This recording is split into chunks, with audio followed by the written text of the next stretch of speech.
I think all my dreams have finally come true. Yes, for those of you who've been waiting for this moment for the longest time. Like finally, we have another Grixis Death Shadow. Like me. I've been waiting for this moment for the longest time. Yeah. And just a windswept teeth for Kiyu. Wow, another Mishra's Bubble. Okay. We're just grinding through that deck. I love it. Wow, it looks like, Sheik kept to one lander though. Does he want to draw though? Okay, so he chooses to draw that card. And basic forest from Kiyu. Interesting. Kiyu's in the colours where you'd expect sort of a Noble Hierarch or a Birds of Paradise. I mean, even a Devoted Druid on turn 1 or 2, but he's done very little at the moment. So, suggesting he's kept either quite a slow hand, or he's playing something which is slightly different from the regular.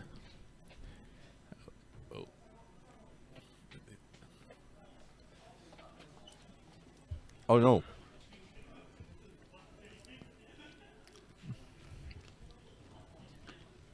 Oh no. Hello. Okay.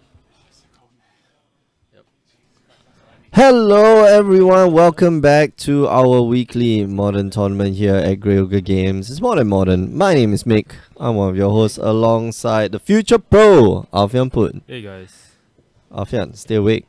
Yeah. Stay with me, Alfian. Stay with me! Yeah, so for context, I just took my prescribed Valium. Thanks for letting the world know that you are sick in the head and need like some medication. But it's okay. That's what we do. We share our people. Yeah, we share our insecurities and we accept people for who they are. We don't beat them up for 8 months and torture them until they die. One creep here is asking, is there any dredge? No. Well, you sort of had dredge. You have like Benchmine, pseudo dredge, pseudo sort of dredge. It's like reanimator type stuff. Somebody was asking any merfolk in the one creep was also asking any merfolk in the room. Nope. Hafiz is not here. Hafiz doesn't play here that much. No, but but whenever Hafiz plays here is merfolk. Whether it be standard or modern or legacy, it's got to be merfolk. Probably a fish. Yeah. Fishy. And we're watching the match here between Joshua Young on the left and Kevin Tan on the right.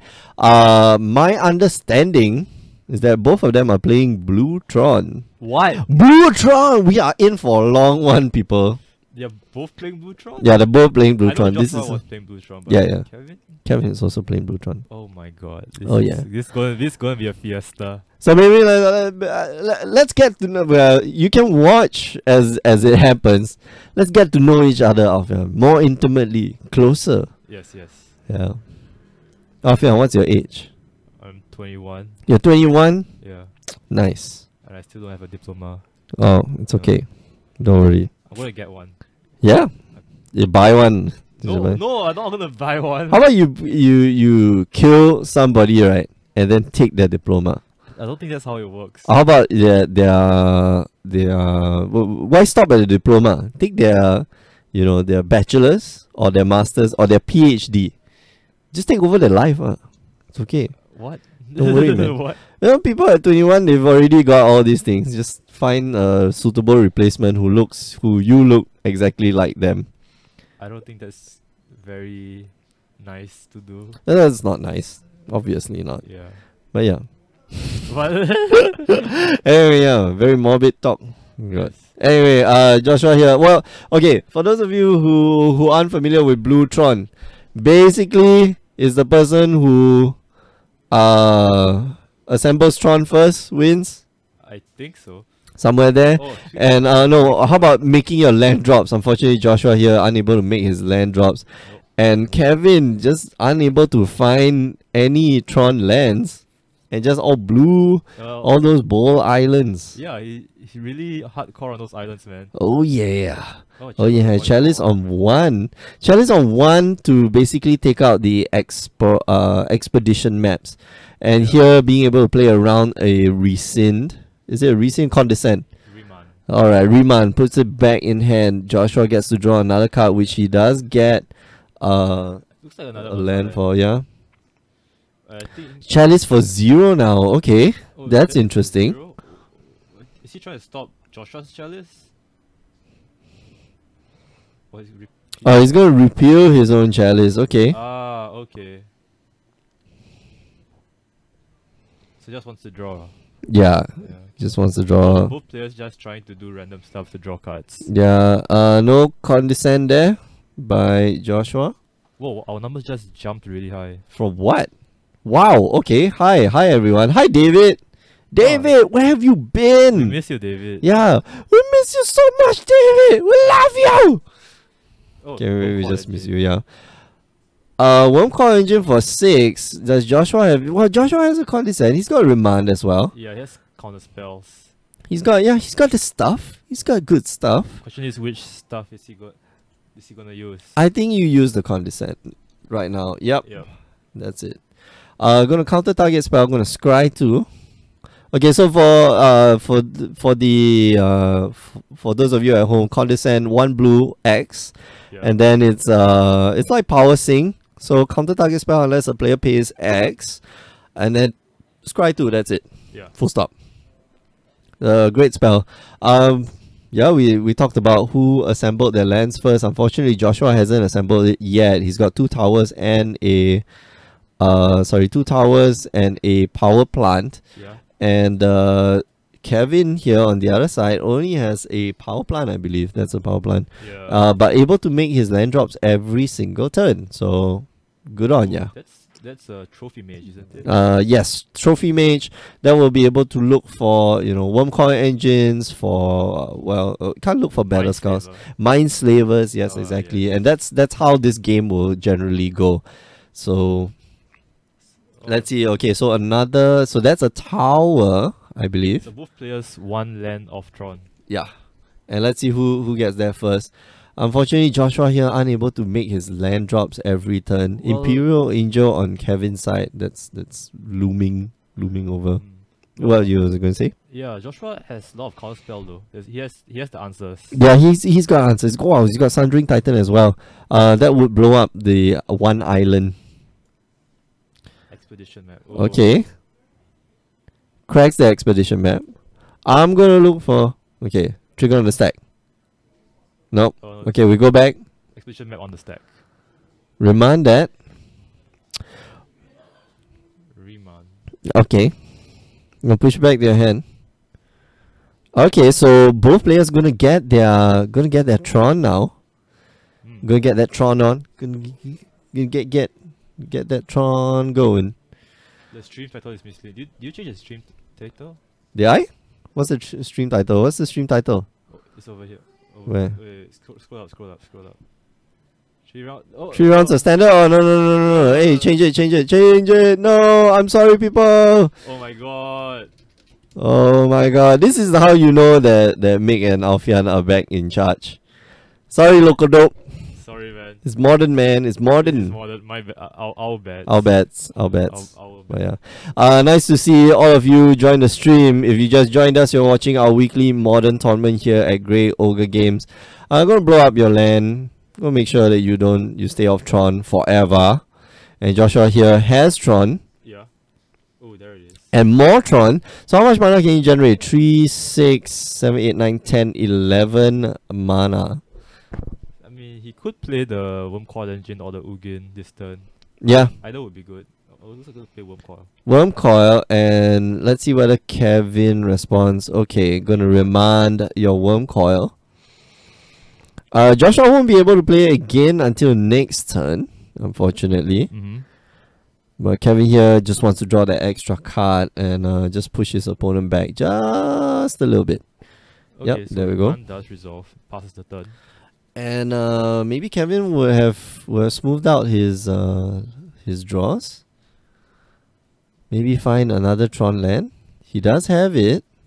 Ooh. There we go. Okay, Tron assemble again. 7, 8, 9, 10, 11, 12, 13. So he's got access to 13 mana.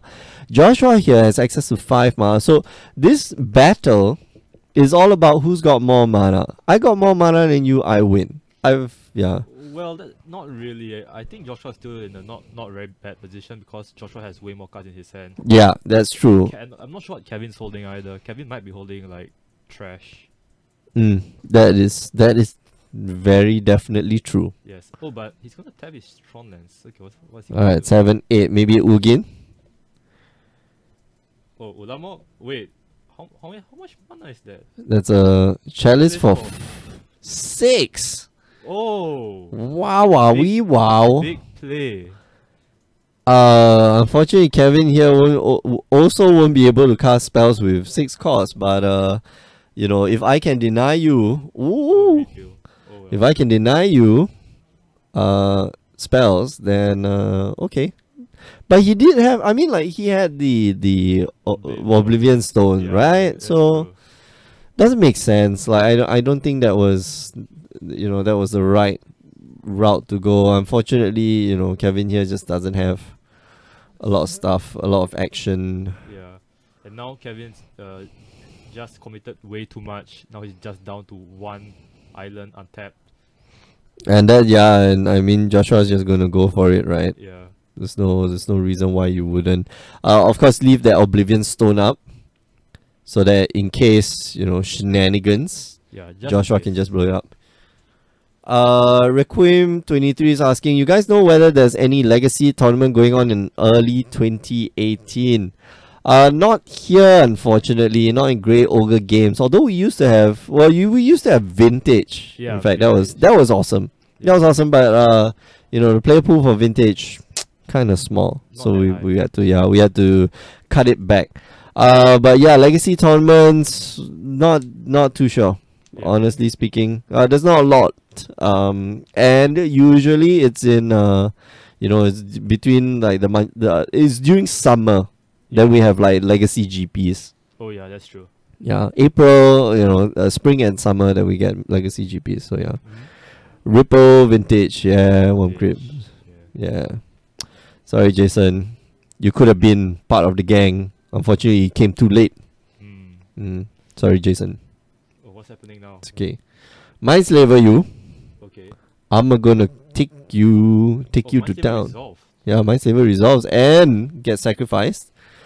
No Academy ruins yet. And this is like the start. This is the start of that slippery slope. Oh yeah. You know? You know?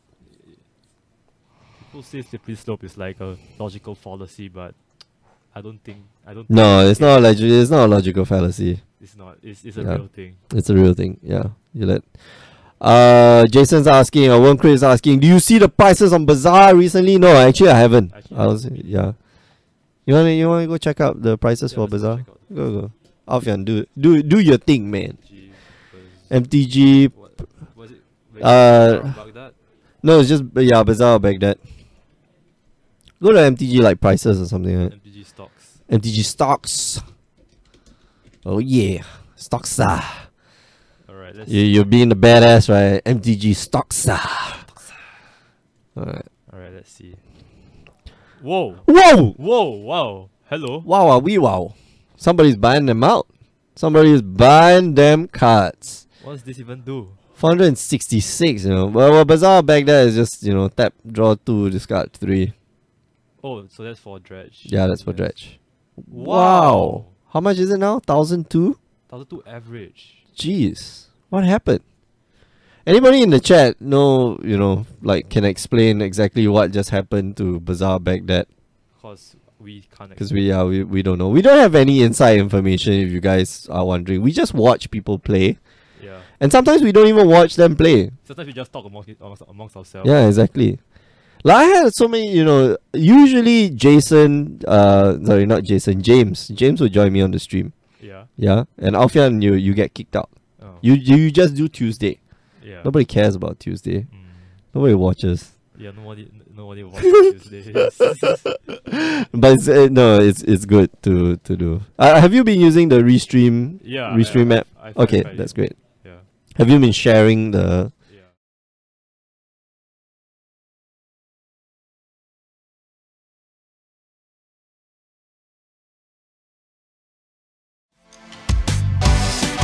Start your journey on the Grey Ogre Games Invitational for 2017. Everyone stands a shot to qualify for the championships by participating in our daily and monthly events leading up to the seasonal qualifiers. Earn points by playing the format of your choice, and you might find yourself vying for a piece of the $5,000 prize pool. Follow the action through our extensive video coverage on Twitch and YouTube. For more information, visit greyogregames.com/invitational. Start playing today to earn your spot in the Grey Ogre Games Invitational.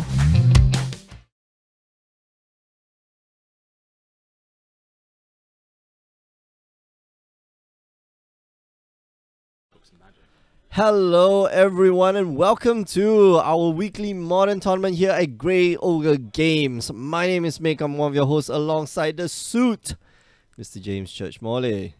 Hi Mick, how you doing? I'm okay. How are you doing? I'm alright. You're alright. You're a little wasted, sloshed? No, not at all. Not at all. I am ready to, a bit hot. A bit hot. Ready to talk some modern. A bit hot. Yeah, it's warm outside in Singapore in December. I like it. I don't know why. Yeah, it's so like warm. this is not your first. Is this your first Christmas It's here? my first Christmas Alright, here, so okay. it's very strange that everyone's walking around in shorts and slippers t-shirts, and yeah. it's it's not really.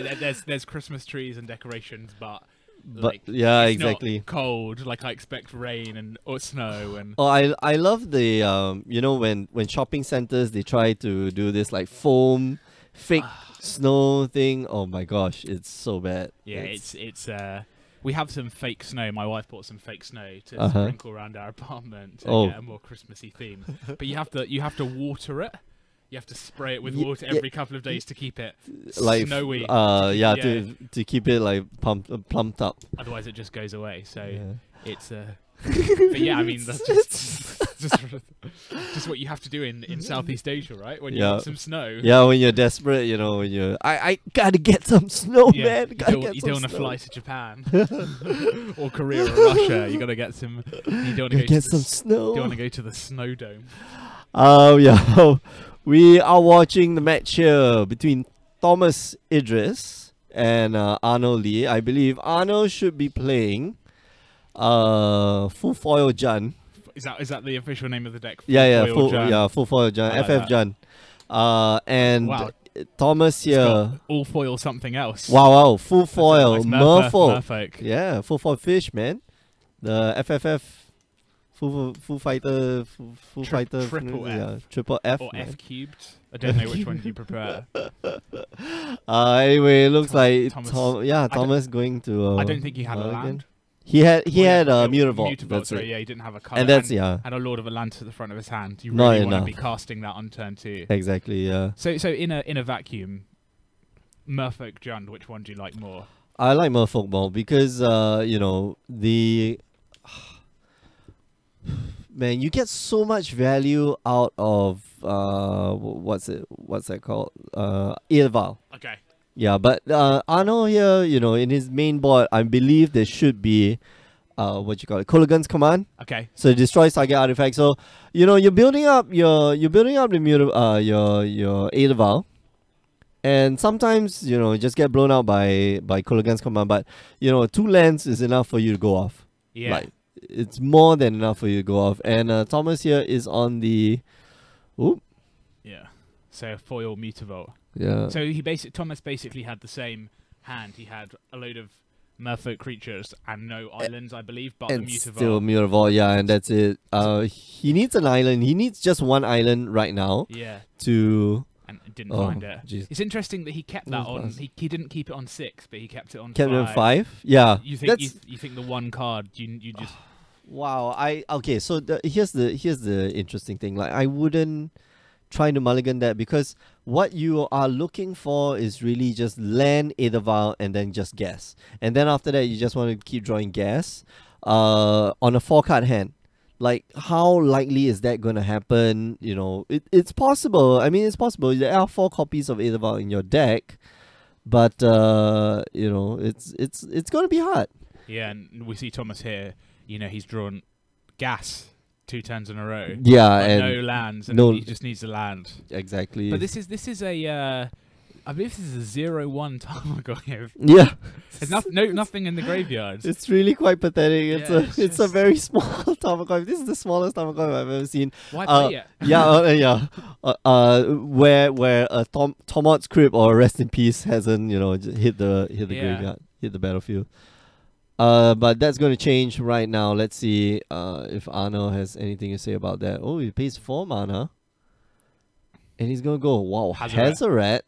That's interesting. So Hazoret the Fervent. So That's one of the gods from Amonkhet, 3 Wow. red, and then it's got haste and indestructible. That's an interesting card to have in the deck. There's an interesting tension with Hazoret and Dark Confidant, Yep. presumably, where Hazoret wants you to have one Mo- or no cards in hand. Less cards, and then Dark Confidant's going to draw you an additional card every turn. exactly. Well, you could use the additional card as just fuel. You can just use it as fuel. throw it at your opponent's face and just keep letting them have it. So But then you're committing to the Hazoret plan in essence. yeah, Because you you have are to keep, for sure. you have to throw away your cards every turn. Well, to keep it attacking. That's the thing. Like, I think every card that Jan draws is practically useful, except Yeah. for maybe Thought Seizers. And then when you draw those Thought Seizers, when your opponent's empty-handed, okay, I'm just going to fling it at your face, and you're going to take 2 points of damage. Yeah. If you draw more lands, it's okay. I'm just going to throw it at your face. So, Wow. wow. Another. That's a very shiny Lord of Atlantis off the top. He's just discarding Yeah. hand size at this point. He's playing green-blue Merfolk. Okay, that's interesting. Okay, wow. Yeah, that's the Branch Walker, I think. The 2 mana 2/1 Explore or 2 mana 1/1 Explore Merfolk, which I think is pretty good. The 2 green Merfolk, the turn 1 what's that? Kadamas Speaker, is that what it is? Yeah. Green, and then if you've got an If island you got or a island Merfolk, buff. he gets +1/+1. So it's That's right, 2/2 yeah. Pretty much. So And then, Tarmogoyf. yeah, Tamagotchi going to grow up a little bit now. Chip in for 2 damage. 2 points of damage. Oh man, that's sweet damage. Tamagotchi a little bit underpowered right now, but And yeah, if that's going to change soon. And if you're Arnold, you've seen, Thomas is stuck on lands. Do you just go for it at this point? Yeah, for sure. Are you discarding cards to Hazoret? Are you just using all your mana to discard cards to Hazoret to get Hazoret attacking, or are you just, just attacking the Tarmogoyf, attacking the Scavenging Ooze, and then waiting to naturally get to the Hazoret?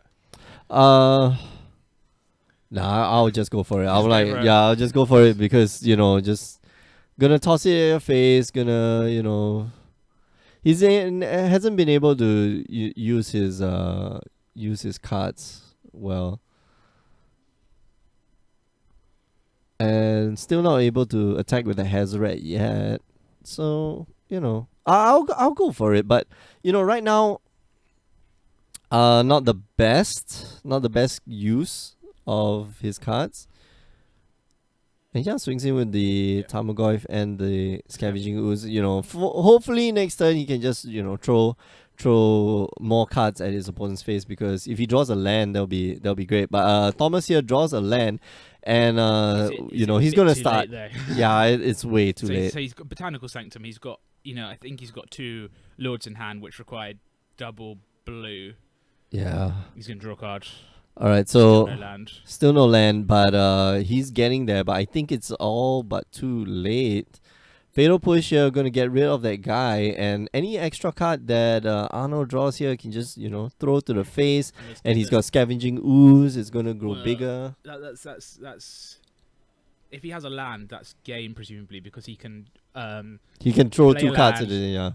and then or you can throw a card. Hazoret can attack with 1 card, and then so 2 from the Hazoret and then 10 from the team on the field. Yeah. So that's Presumably what he's doing. So that's 10. And Thomas here just unable to draw lands. Just There it is, yeah. Thomas has seen enough. Yeah, Thomas really hampered by by just 1 land, just one. Yeah.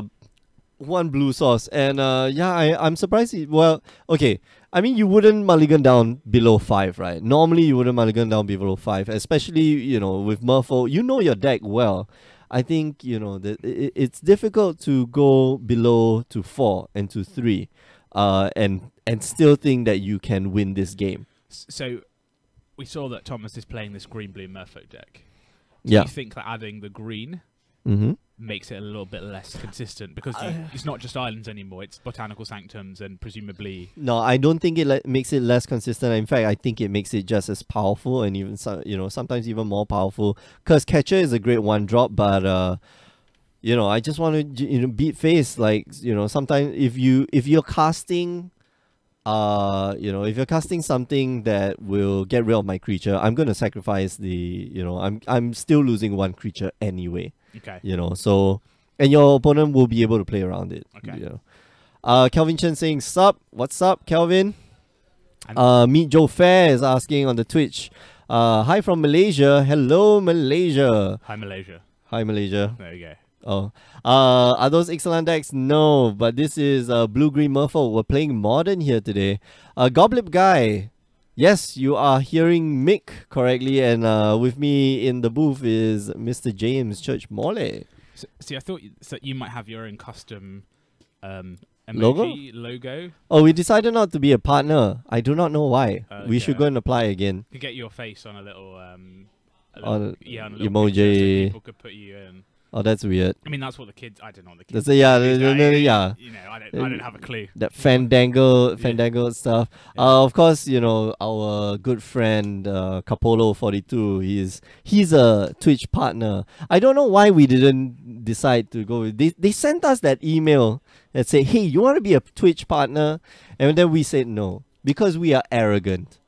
Maybe hubris. And now we're like, wish we had to do. I don't know what Twitch partnership gives you, so I don't know. It doesn't don't give know you if any.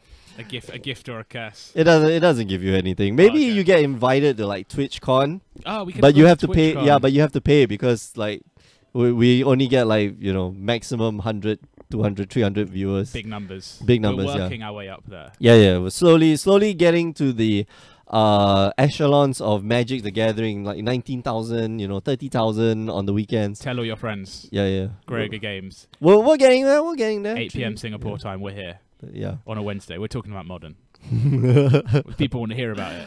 Yeah, because there's no other, Captive audience. You want to Modo is down, people. Oh, yes. Haha, that's where we got ya. You can't draft Vintage Cube until after this event's Yeah, finished. too bad, folks. Oh, the Vintage Cube is cool, right? Like it's got the old border and the old saw art that style. yesterday. Yeah, that's cool. You can open a Black Lotus that has the Old border. yeah. yeah. I like the new. I'm not really a big. Not gonna go. Oh, I couldn't possibly play a card because it's got new art. But I thought the new ones are pretty cool. The new art's man, on the Power 9. Okay, yeah. I like the new art, but man, Christopher Rush is like legendary. No, I agree, So- and they're very iconic. Like the Black Lotus, all the mocks are super. Yeah. But the Time Walk. The Oh, new yeah, Time the Walk, new Time guy Walk on is the so cliff much is better. amazing, as opposed to the old Time Walk, which is just some skeletons. Is that the one? No, the old time. Yeah, it's some skeletons, some just like skeletons, and a clock. It's very like Dali-esque. Yeah. I I don't love that. I'm a big fan of that new art. It just looks brilliant. Like the but art is very subjective. Art is- people art get is- very precious about magic art. on Yeah, exactly. cards. Like, oh man, I got to get my black border and Do no you- stickers. And you got the old beta lightning bolts or alpha. Oh, beta no, I lightning don't. bolts with I the don't. little signature. I know with Christopher Yeah. Rush signatures. No, I don't. I have the. I've got some old lightning bolts, but they're not black bordered. They're not like alpha beta lightning bolts. Man, those are really great to have. If anybody is out there and like would like to donate it, gladly accept. We'll gladly accept free cards. Yeah. We're not too. We're grateful. Yeah, we will be grateful, but Very we'll grateful. gladly accept. We'll give you a shout out. Meet Joe Fair saying Twitch partnership is every streamer's dream, man. Oh yeah, it is. And unfortunately, we just gave it up. There's a bit We're of a so difference. stupid. There's a We bit are of a so difference though, stupid. between being a streamer, so playing like physically, us sitting there Oh yeah, playing yeah. Magic, which would be, I think, hilarious. Yeah, versus You and I just fumbling through a draft. Like, Mick, you're doing it wrong. you don't know how to draft, man. Yeah, it's like, Mick, you just sit in the back. It's like, Mick, you can play. Oh, You can play. I'll draft. we did when we were starting out, like we did the drafts, or we did we played, and I'm so bad at Modo. Oh, I'm terrible at Magic Online, and people were shouting and like, Mick, why'd you press this thing? Why'd you skip the entire time? I'm like, okay, I know. F6. I'm dumb. I cannot play. I'm not with the Modo. You're not with the Modo. You're not down with the But sickness. If people want to see Mick and I do a comedy draft stream, let us know. Oh, we would do Modo, and then we would segue into in between times where you're waiting. We would play Tarsis, or we would play like other games in between, and just Mick and I, joke we about. can draft. We can do can that. draft. We can throw that's down. bad. That's bad. We can throw down on some Modo. I don't know. You do all the. I'll tell you. Oh, I pick tried. and Okay, what to so move, and you can. I did the and I should be doing more Mojo Magic Online Judge only drafts. Oh, do you get that? Is that a thing? Yeah. I do that, and I tried to do it consistently, but I forget to sign up for the Mojo drafts. But it's really fun. Like everybody's just watching me just fumble through bad drafts. It's like, I don't know how to draft people. I don't know how to use Modo. I don't know how to draft. If anyone wants to give us some Modo instructions as well, that would be great. So we can fumble our way through a Rivals of Ixalan. I can make a script where whatever people say, that's what happens on the it's like stream. the Pokemon thing, right? Yeah, Twitch exactly. plays Pokemon. Yep. Where they're all everybody's like, like A, left, right, and it just ends up exactly. with the character running into the wall for like the for 100 steps before they just absurd. So. Yeah, Goblin Guy. Well, Bear with Two Guns saying the old border judge promos. Yeah. Wow, those are. Is that man? Those are awesome. Those are like really. Yeah, I agree. I totally agree. Nice? Are they nice? That's like the pimp. That is Chris Rush. I believe that's Chris Rush. And is a judge foil. That's it. Okay. And that's like the pimpness. Yeah. Is that the new hotness? Is that what the kids? That's not the new hotness. That's the old hotness, and that's like, oh goodness, the old hotness. Okay. That will make you blush. I'm sure it would. It's it's interesting. Yeah. So we started off. So Thomas, mulligan down to 6, kept it. Turn 1 Mutavault. Turn 2 found polluted Delta. And the breeding pool. But does he have a follow-up play? Yeah, I'm just going to. He has a great follow-up play. Make your Raging Ravine an island, and I'm just going to pass the turn. So Arno here, starting off a little bit slow, and I hope he has lands, because if he doesn't, he's going to be very unhappy. Yep.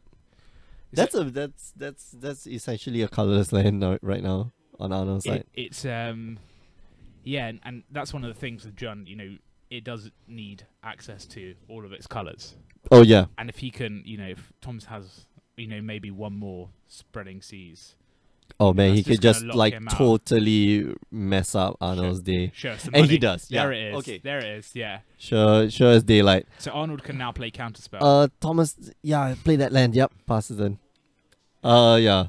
Arnold now could, assumably play basically everything in Thomas's deck. Almost everything except for maybe Master of Waves. Well, he needs 2 more mana, so he needs 2 more mana, but yeah, Master Wave 3 and a blue. Yeah. I think it is. He only cannot cast what's that? Cryptic Command. Critical, so triple blue. Yeah. 1 and triple blue. Don't think that I don't know. Don't think the Merfolk decks are playing Cryptic Command. No. No. I don't not think the so. blue-green Merfolk deck. I don't think that's. I don't think that's playing. It's interesting though, because if Arnold doesn't have a coloured source now, he's going to be looking at a hand of sadness pretty much. Yeah, exactly. No, I think he's thinking about like what to fetch. I believe there is he's got 2 more lands, and puts down a Black Cleave Cliffs, and just passes the turn. Well, nothing on Arnold's side, and Thomas here just getting a bit more value out of his spreading seas. Hello, Joe. Yep, Joe in the background. Thomas going fetching, getting a basic island. Yep. So Thomas is pretty much at this point. He's got all of the mana he'll need. Mm-hmm. If he gets an Aethervar, he'll have pretty all the mana he needs for the rest of the game. He'll just be happy to just keep drawing Merfolk. And I think he's going to be drawing a little bit more with. Oh, the third spreading seas would really be a massive dagger. Oh wouldn't yeah, it? I know. Oh, but he's not going for that. All right, Yeah, so he's okay. gonna go and try to explore on the Branch Walker. Okay. I believe the card name is Branch Walker. We can bring it up. Yeah, there we go. There we go. So yeah, it's this one. It's That's the bring it one. up on screen. Except in foil, of course. You know, because Lord forbid you have non-foil cards in your modern deck. exactly. I my sentiments exactly. Yeah, I'm doing it all wrong. All the 60 cards in my spirits, 75 cards in my spirits deck. You know, just Are they all non-foil? they're all Are you non-foil. even allowed to play? I in double modern sleeved tournaments? it though. Are you even allowed to play in modern tournaments if your deck isn't foiled? I don't know. Oh, No, okay. I don't think so. That's why they chased me out. I think I Makes went like sense. 5-0 and they're like just no, you do not qualify for the final, sir. Yeah. Out Just out the door. Yeah. They do deck checks and yeah, if your deck does not have enough foils. foil Well, it. you see, Arnold's deck. The reason why I think some people have this misconception, and tell me if you have it too, that you cannot play with your deck like half foil and half non-foil. Do you think that's true? I think so. I think you've got to go all or nothing. No, that's not true. That's actually, well, if your cards get marked, and the problem is that if the foils all warp. Yeah, that's what I imagine. And you can cut to the foils, right? If the foils Exactly, yeah. If you only have 4, I don't know, scalding tarns. Well, it's not thicker than any of the cards, No, apparently. but they warp. They warp because Yeah. of the foil process. Yep. So, I guess the thing as a judge, if you can cut reliably to someone's a particular card, so say, like I said, they only have 4 scalding tarns at a foil, and Yeah. then you can cut reliably to a scalding tarn, it's obvious that they've That put that they've- in that way in the deck so that they... Yes, so that they know exactly where the card is. Yeah. So, the way Arnold gets around it, of course, is to just play, yeah. just go all full foil and Yeah. just... And Arnold bought in a interesting card, Golgari Charm. Yeah. So we'll bring it up, but I think he used the mode give all creatures -1/-1, yeah. So I'm a big fan of these Return to Ravnica. Yeah, the Guild charms Pack are... charms. Yeah. Charms So- are amazing. So this one, a bit sideboard techie, but So you all can, of, yeah. all of them are good. Exactly. All of the modes on this are good. Yeah. So Arnold, he chose not to use the destroy target enchantment to get rid of the spreading seas because No. he knows it's coming. He- That's why he brings it in. Like, yeah. this is And he's got the 2-for-1 as well. So he got both the Branchwalker, and the not what's the that? Curse Catcher, the Silver Gear Adept, yeah. Yeah, so to take the 2-for-1. I believe he has. I think I saw an Abrupt Decay in his hand as well. Yeah. In a pinch, I think Abrupt Decay can destroy the spreading seas, or does it? I don't think it just destroys creatures. Oh, it destroys target permanent with Convert to mana combat cost cost 3 or 3 or less. less. Yeah. So he can, use his mana to destroy the spreading seas, free one of his lands. Use Abrupt Decay to destroy the spreading seas, get one of his lands back, and then start, have more access to the cards if he needs it. Yeah, but that's the thing. Like, Arnold there for the first few turns. I think he would have played it if he had the mana. But he doesn't. So Tamagotchi, if you're gonna enter the battlefield, so that's 1, 2, 3. So it's a 3/4 right now. So we've land, got instant, and creature, Yep. and soon to be maybe an enchantment. Who knows? All right, here's another land. What we're gonna say. Just gonna on just passing the turn. No, he's fetching. So sacrifice the so sacrifice Bloodstone Mire, going to get a shock land untapped from the way Probably, he yeah. did the life total. Yeah, probably a green source here. Overgrown. He has the overgrown tomb already, so maybe a look stomping for ground. Or stomping basic of. forest. No, he can't look for a No, basic no, forest. 'cause Yeah, he's it's paying a the Bloodstained life. Mire. Yeah. So he's going for there it is. No, another overgrown tomb. Mm. Okay, so he's got another overgrown tomb. Bear with Two Guns saying, yeah, Ravnica foils are old card stock. Yeah, okay, so here's what's interesting about the old cards, old foils, is that if you take some acetone, right, like nail polish remover, and if you go over the card, you're going to take away the artwork on the foils, and you're going to leave the foil there. Alternatively, you could just niche the corners, and you could literally peel off the foil. I really. And you can peel off the foil layer, and you can use that foil layer to make new cards, or to use that card back, the remaining card back, and then print another card and put it on top of that card back. So yeah, it's different. It's old. Don't try that at home, kids, unless you're a professional. Yeah. There are a lot of people who alter cards. Do you buy do you buy alters? No. No. No. Why not? If I saw something cool, I would. If I saw something I wanted, Okay. I would. I haven't seen anything that's like particularly stuck out to me. What I would buy is like a panoramic lands. I've seen those. Oh, They're yeah. like 5 lands, and they're like a panorama, and when you put them together, they show a picture. Yep. That is something I would buy. I would never play with them. I would just have them in like a frame. Like okay, that. yeah. Because I'm not gonna play. Well, it's those cards are a little bit tricky. Like we've had a lot of conversations, especially the judge community in Singapore. There's a particular person who sells these cards. Okay. And for me, I speak for myself and nobody else. Yeah. But I don't deem those cards as tournament legal. Are they risque? Do they have pictures of anime? No. So They're just foils. They're Okay. they're foiled alters. Okay. So they're shiny and they're nice. They're pretty. Very very similar to what you're describing, Yeah. like that panorama of Yeah. of lands. But yeah, it's you've got to check with your local tournament organizer. You see if are these legal? Yeah, because Are these where do you actually draw the legal? line, right? Yeah, exactly. Because Where do if you draw the just- line exactly? Because you just get to the point where you've got like 60 islands and you've painted over them. They're like, oh no, this is a Dark Confidant. Oh yeah, oh yeah, oh yeah. I'm just I very did. good at art, and I've so yeah. So I painted over everything except for the casting cost and the name, Yeah. so to speak.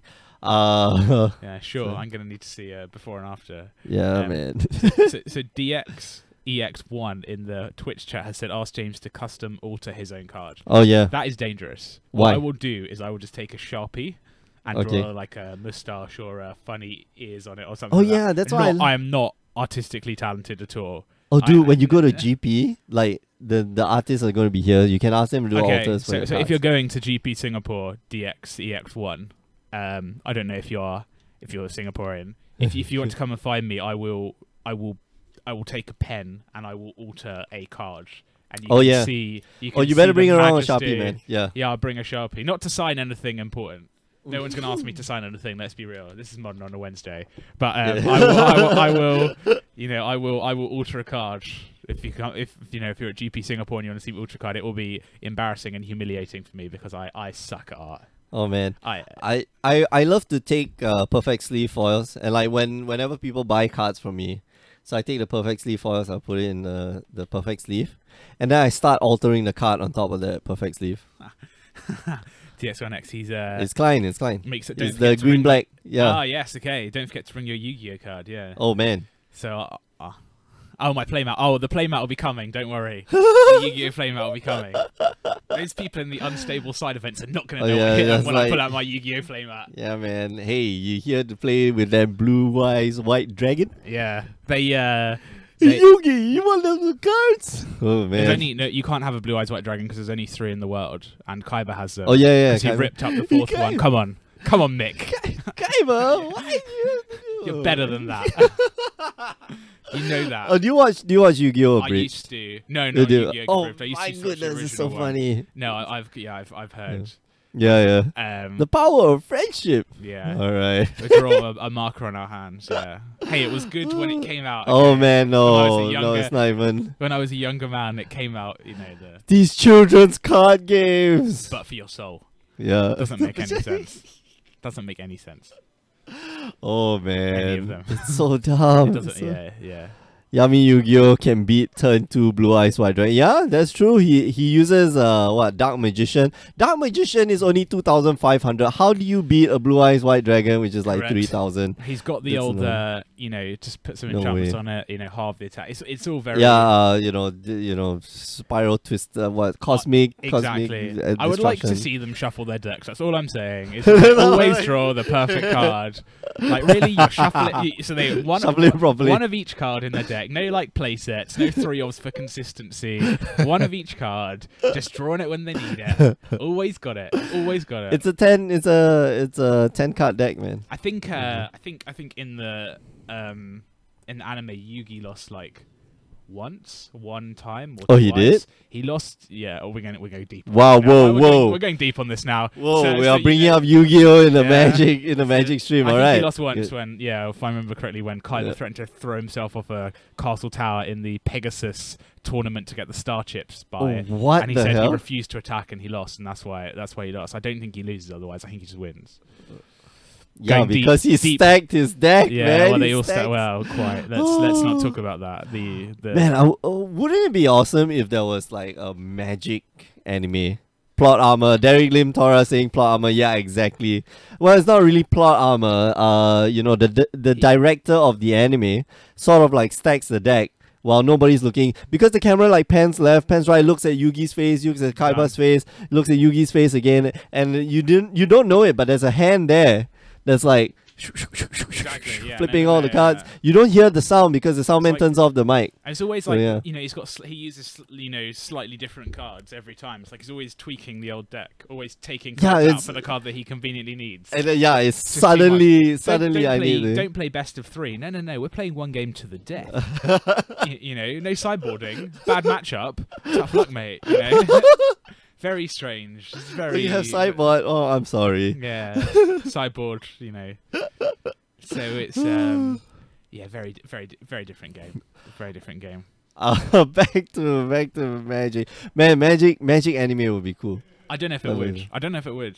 I don't think. What would the story be? I don't know. No, What just would the story people. be? No, it's like Beck. If you watch this anime called Beck, is this kid who basically learns how to play guitar and after that joins a rock band, and then they tour the states and stuff like that. Okay. It could just be like some scrub who's like trying to get better at the game. Would you watch it's that? like- Would you watch a magic anime? People watch anime about fishing and golf. Do they? Yes. Who are these people? Me. I would love to watch like some scrub, like, try to learn how to play Magic the Really? Gathering. Yeah. I'm interested in that. Well, I'm not really interested in that at all. Oh jeez. There we go. Man, Arno is just like He's holding, disassembling he's just holding on. Thomas's, yeah. He's holding on. Thomas had like a commanding board presence. And now they're about, okay, sure. Seems quite late though. You want the Oath of on turn 1, really, don't you? MTG Bear with 2 guns saying MTG plus hot girls would sell like water in the desert. Yeah, know. unfortunately, yeah, I don't know. I don't know. Well, yeah, Maybe, I don't know. we would have people to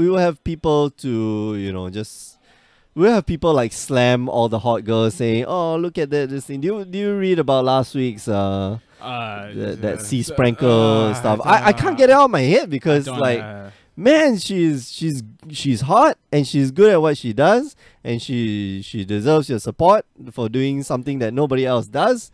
And yet, people I think like I think the slamming. moral of the story is just don't be a dick. Yeah. Right, that's just to close that off. Yeah, it's like, just don't gross. be. This is just be nice to people. Like Yeah. everyone who plays Magic is they're here for their own reasons, and Yeah. don't be mean to people. Just have fun. It's only a game. Just a game. Don't be mean. And if you see people being mean, tell them to stop being mean. Yeah. That's the moral of the story. Goblin guy saying that the game is over. That's why we're talking about Yami Yugi. That's true. Well, It's not really. yeah. Tamagotchis now are dealing 0 damage, by the way. So there's possibility that Thomas gets back in this, but Arno is like, Tom was just looking for gas yeah, at this point. He just wants creatures. He just wants stuff to play out. man. Arno has just way too many cards in hand, and he's gonna get his abrupt decay. He's just gonna. Talking about Arnold as a PPTQ champion. All right. Oh, okay. That's interesting. Okay, so he gets rid of the. Yeah, so he's getting rid of the spreading seas on the raging ravine to have a creature to attack with. So he's gonna be dealing 4 points of damage. Hey, Wow. you do what you've got to do though, right? Yeah, exactly, And I think that was the play we talked about at the beginning of the game. Had the abrupt decay in hand, can use it on the spreading seas if and when he needed to, just to get rid of one of unlock his creatures. Unlock his ability to play Magic. Yeah. Although he's been playing quite a lot of Magic, to be honest. He's drawn out of it quite well. Yeah. You know, played the cards he's had. But now Kitchen Finks, gaining the life back, 2 Tarmogoyfs, Raging And- Ravine. Thomas is looking at To a land and a spell that we can't really see. yeah. So he's got a Botanical Sanctum and a Relic. So the Alright, so other another one has Relic of Botanical Progenitus. Sanctum, I think, oh, and okay. a Relic of Progenitus. But the second one's never as good as the first one. Yeah. That's why. I mean, like, it's okay because, you know, now Arno, like, he can shut down Arno for a while, especially using a Relic of Progenitus. So... But even then, he's on a 2-turn clock because Arno's got the Kitchen Finks and the Raging Ravine. Just forget about the Tarmogoyfs. The Tarmogoyfs I don't think are important anymore. Yeah. I think they just exist, but they're not. So...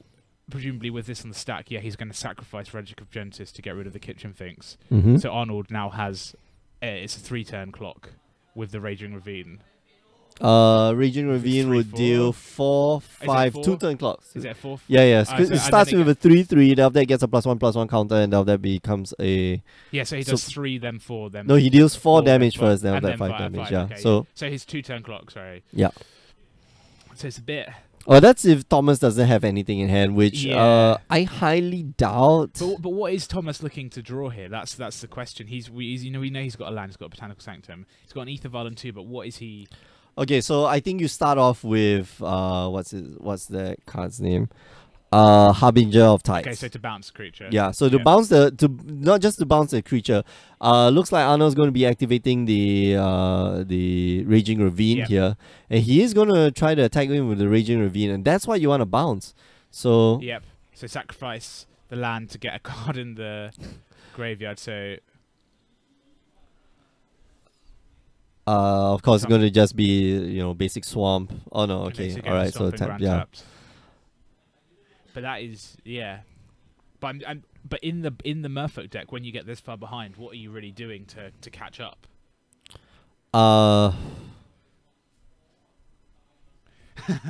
Not much. Good, yeah, is not the much, not answer. much. You gotta draw cards, so you gotta chain Silvergill Adepts Yeah. together, which we saw Thomas do that at the beginning of the game. So Yeah. he does draw the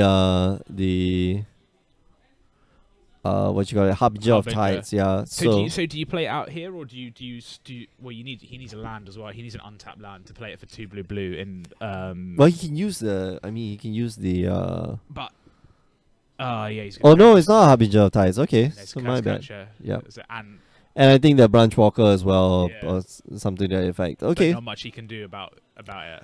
Yeah, Thomas, I think he spent a good half of the game just ahead, but then, started not to draw gas. I think, Arno was able I think to there was a board wipe. effectively, There yeah. was a board wipe. I think it was Damnation. That one damnation just I turned think that was everything what it around. was, Yeah. and game one completely mana screwed. This one, a bit better, but he really wanted to see the Merfolk deck really wants to see the Ether Vial early. I think. Yeah, Really turn wants to one, you want to go yeah. either Val, or if it's not turn 1 either Val, you want to go 1 drop, 2 drop, 3 drops, and we saw Thomas just going Spraying Seas, which while effective, isn't. Yeah, it draws cards. Yeah, it right? draws And cards. it slows your opponent down, but by the same token, it means you're not losing the game rather than winning the game. And we've talked about previously that in Modern you need to find a way to win. to win rather the than game. not Yeah, to exactly. lose. Yep. So it would have helped so much if he did have that turn 1 Aetherval, and then spraying seas, just to draw him card advantage, while at the same time cranking up the Aetherval, casting creatures. So yeah, well. Yeah, and just to talk briefly about this Merfolk deck, blue-green, Ixalan really sort of invigorated the deck. Oh yeah. Give it the green, Good. give it the Branch Walker, give it the Kumena's Speaker. Yeah. I don't know It's how you okay. feel about that. Do you feel it's better than blue? So If not, why are people going to green? turn 1 when you get a 2/2, not bad. Turn 1 you crack a fetch, you get a breeding pool.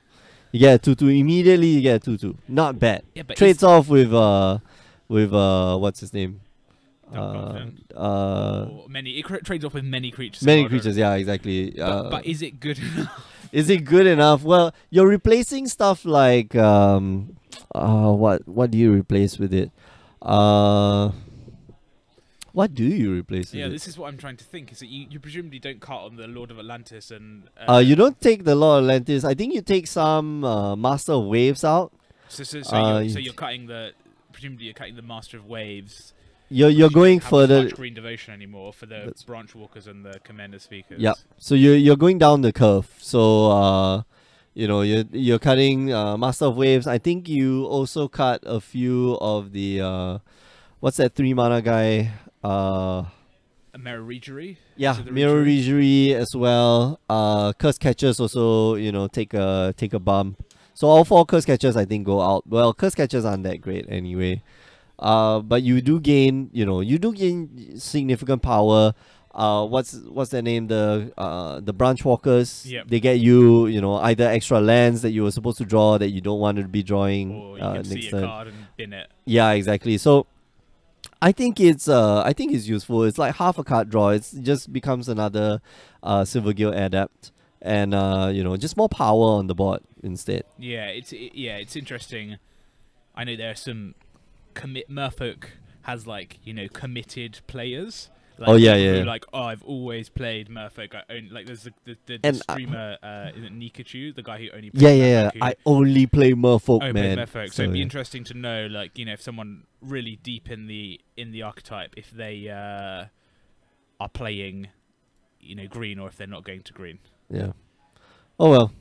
Yeah. We'll see. Oh, what's wrong? What's wrong with our stream? Anyway, we're gonna go for a short break. We'll be back in maybe 10 minutes after everybody's done.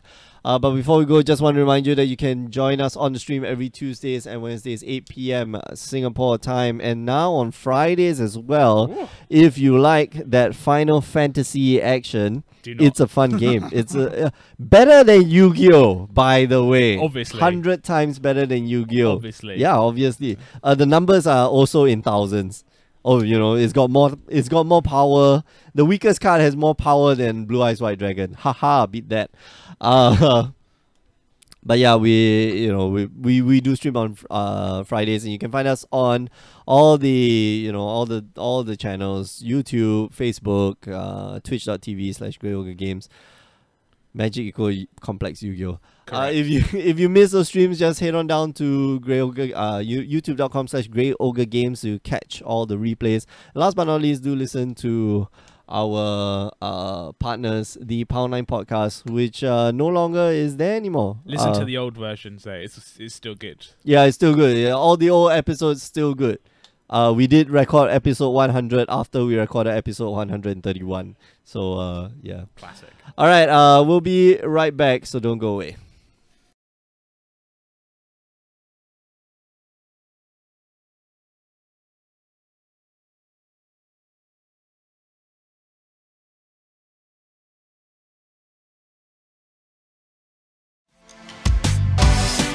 Start your journey on the Grey Ogre Games Invitational for 2017. Everyone stands a shot to qualify for the championships by participating in our daily and monthly events leading up to the seasonal qualifiers. Earn points by playing the format of your choice, and you might find yourself vying for a piece of the $5,000 prize pool. Follow the action through our extensive video coverage on Twitch and YouTube. For more information, visit greyogregames.com/invitational. Start playing today to earn your spot in the Grey Ogre Games Invitational. Wilfred just lands Snaring Bridge. I think Mingxuan's over. Yeah. We are live, by the way. Oh, we are? Hello everyone, welcome back to our weekly modern tournament here at Grey Ogre Games. It's more than modern. My name is Vic. I am one of your hosts, alongside the future pro, Alfian Pun. Hey guys. Wait, I got a new toy.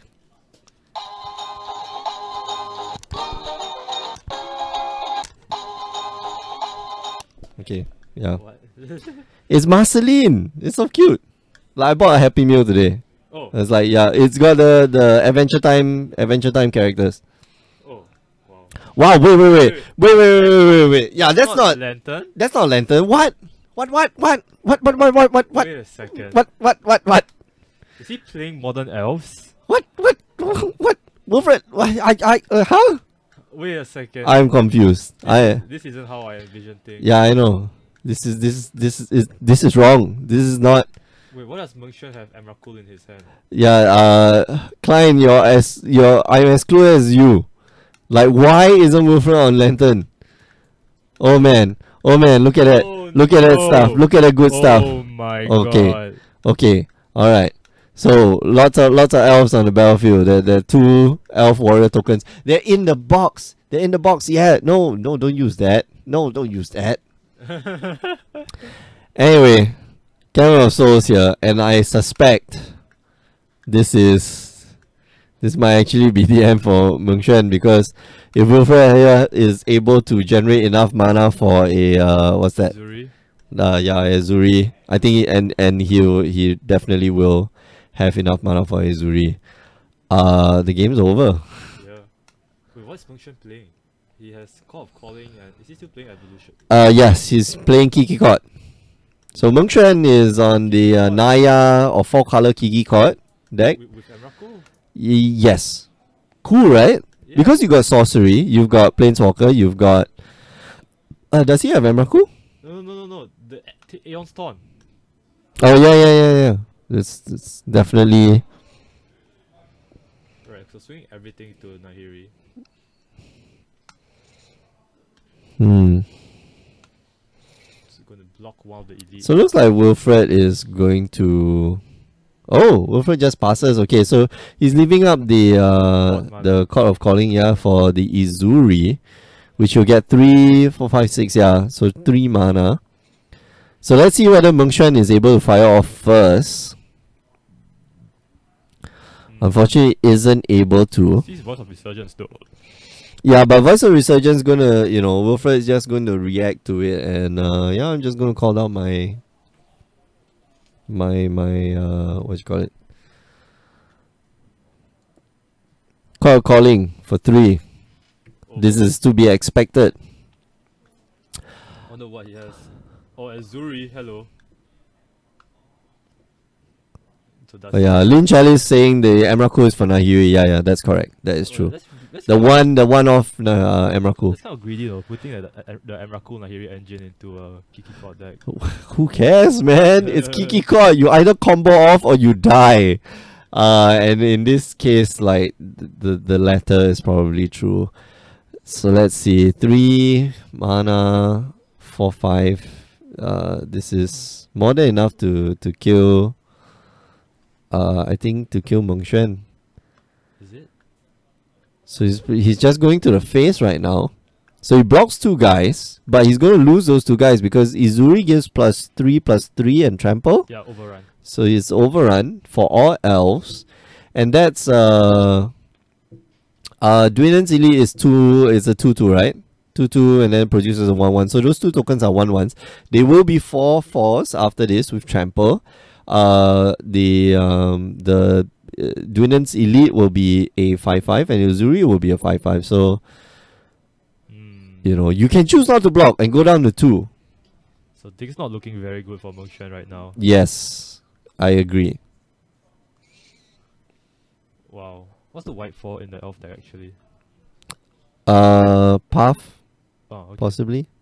Probably. I'm actually not quite sure. Let's bring up a like modern elf Yeah, deck. Okay. This is modern elves. Anybody in the chat can let us know like what's the white for? MTG top 8. MTG top 8. Elves. November Titanium Challenge. No, that's the event, dude. Okay, never mind. We're here. Let's look for elves. Elves, 3rd and 4th place. Oh. There we go. What's the white for? I thought the black was for Shaman of the Pack. Yeah. What's the white for?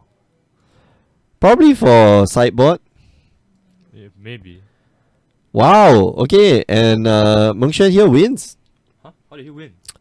So he Restoration Angel. Okay. Then next turn will be Court of Calling Okay. and Yeah, get Kiki. Kiki Jiki Okay. and win the game.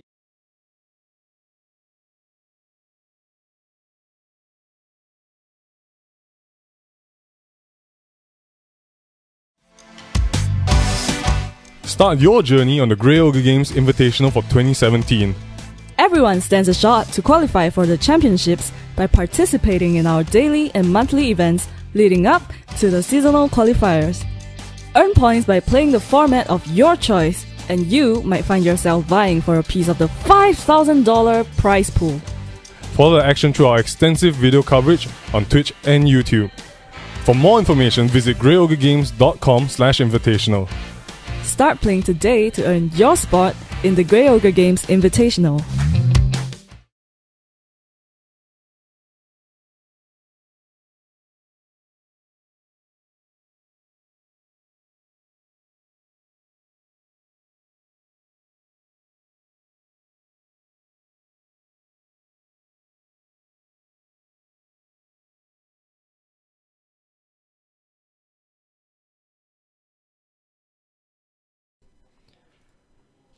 Hello everyone and welcome to our weekly modern tournament here at Grey Ogre Games. It's Modern. My name is Mick. I'm one of your hosts alongside the not the future pro, the suit, Mr. James Church Molly. I will never be the future pro. Yeah, no. Who's Alfian? Alfian, yeah, Alfian is the future pro Why? because he's always going to be the future pro because he's not at it right now. And then, like, even if you call him in the future, it will always be the future pro because he's never gonna. You get the idea. He's just never gonna get there. Does he want to be a future Magic player? No, he is a current Magic player, aspiring. Does he want pro. to be a pro Magic player? Yeah, aspiring pro player. What is he doing to be a pro? No, nothing. Nothing. Okay. Yeah, so that's why it's Okay. funny. It's I funny see. because it's ironic. It's yeah. ironic. Okay. Just start calling me American James. You know. from American Ireland. James. Don't call me that. James, I don't speak the American man. Oh, You mean look, that's so that's the easiest way to piss off Portuguese people. Is it? That you go up to them and say, "I don't speak Spanish, sir. Don't you get it?" Man, they get so pissed They off. don't like that. Yeah, they do not like it any one bit. We are watching the game here between Desmond on the left and Danny C on the right. Danny, I know, is playing the humans deck. Danny likes He's- the humans deck. Yeah, Plays it a lot. yeah, it's And okay. I think it's alright. it's very okay. It's just it's barely okay. Barely okay. Yeah. Matthew so asking the chat, what time is it in Singapore? It is 9:01 p.m. Yeah. It's late in the day. It's at night. It's at night. Yeah, Matsui, I barely can understand English. Hello. Neither can we either. So Yeah, it's we fine, do. but, Yeah, we don't speak English here. We speak rubbish. we share common language, magic. Yeah, yeah, exactly.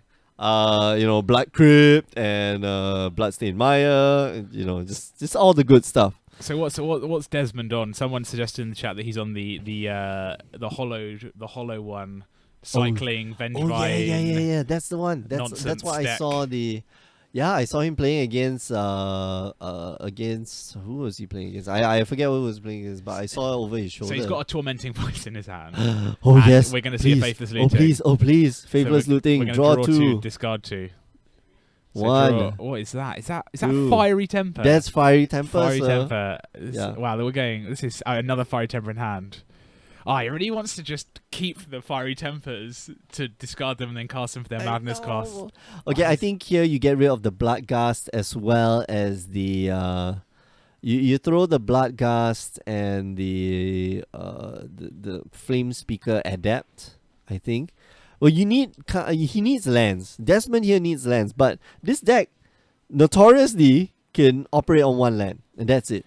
But the hand you have with one land, right, is presumably, like 4 cycling cards, like four something like Street Wraith, so let you cycle for free, and then draw your hollow one, play it for free, and then just go a bit crazy, something like that. That's you don't want to see a hand of like tormenting voices and discard cards. You want you want to go like Street Wraith, Street Wraith, and you want to go what's that card?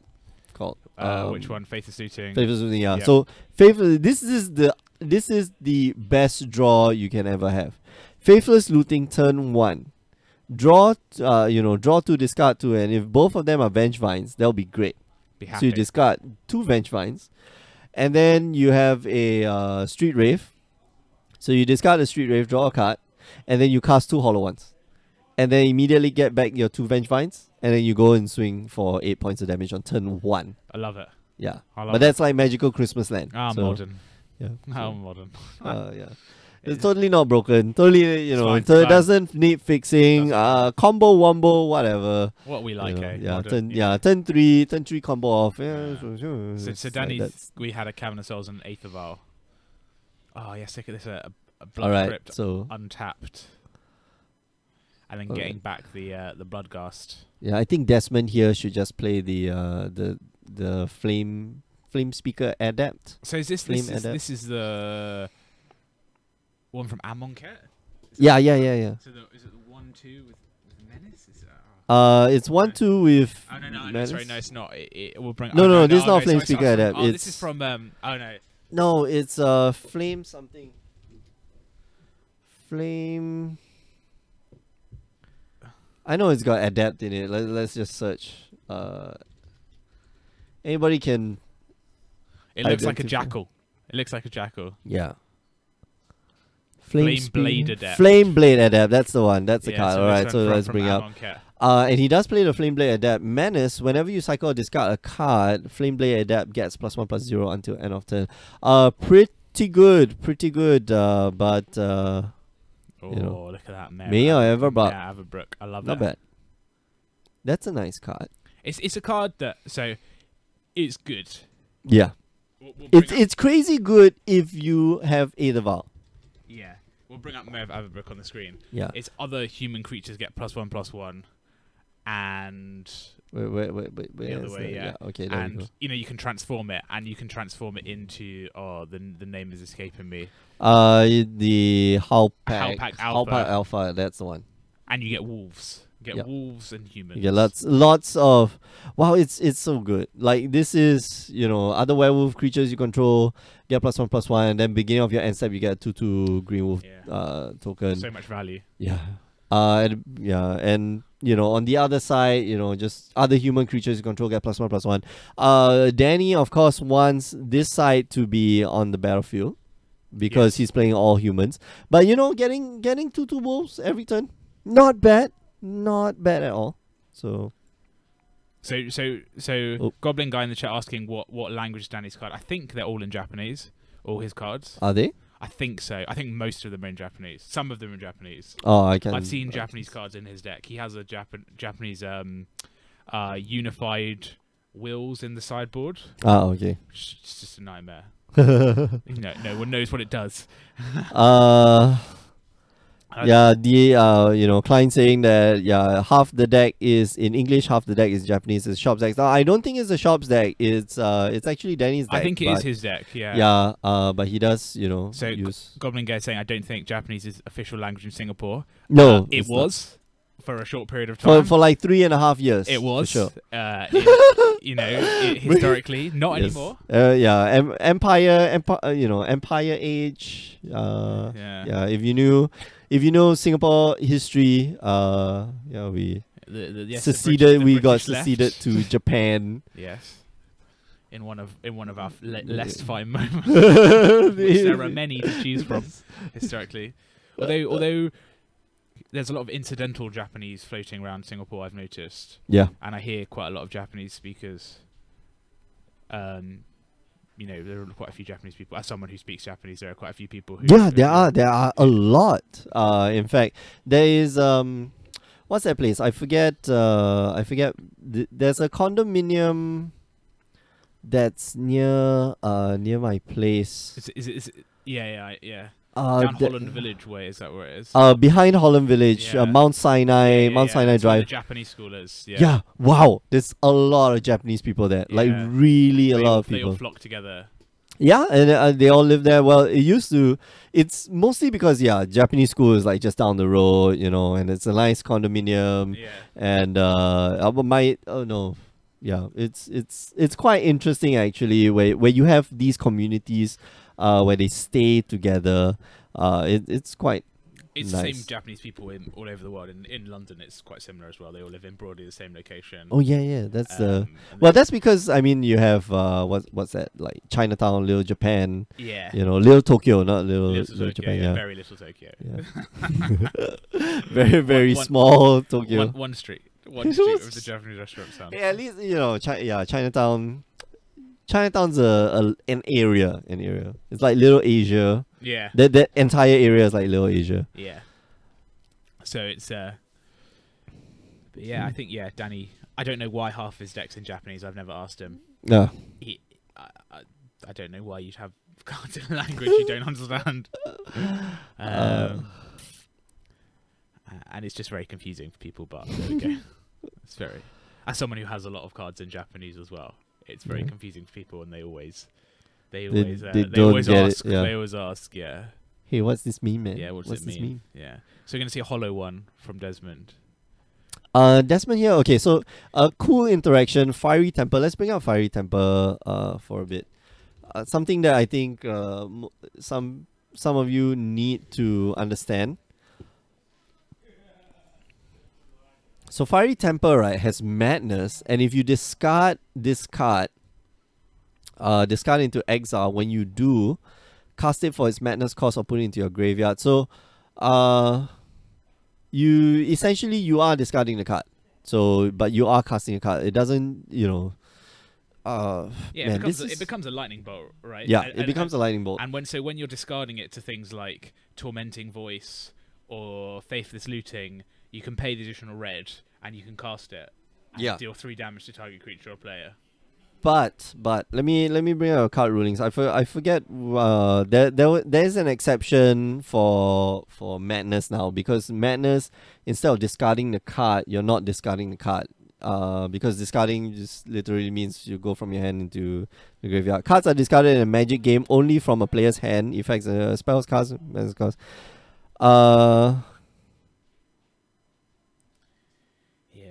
And we see there for Danny, just on Danny's turn, he's got the Kite Self Rebooter from Ixalan, which is, making waves in the modern humans deck, and then a Meddling Mage as well.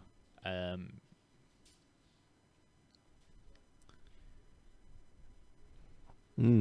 this is one of the cards from Ixalan, I think. So speaking to the Kite Self Rebooter, that's like really tipped the human deck over the edge, as it were, make it into something more playable. Is the ability of Kite Self Rebooter to go look at someone's hand and then take away a card from it. Yeah. And in modern deck, the decks do have interaction, but are you going to use your removal spell on a Kite Self Rebooter, or do you need to use it on something like a Meddling Mage, which is shutting off something, or do you need to use it on a Mare of Averbrook or one of the big creatures that's actually going to win the game? Because the Kite Self Rebooter by itself probably not so great, but you do get back your removal. It's an interesting balance. Like you have to identify which is the biggest threat right now, and to me, well, I don't know what the Meddling Mage is naming, but I have probably a feeling it's either Gamak Angler or Hollow One.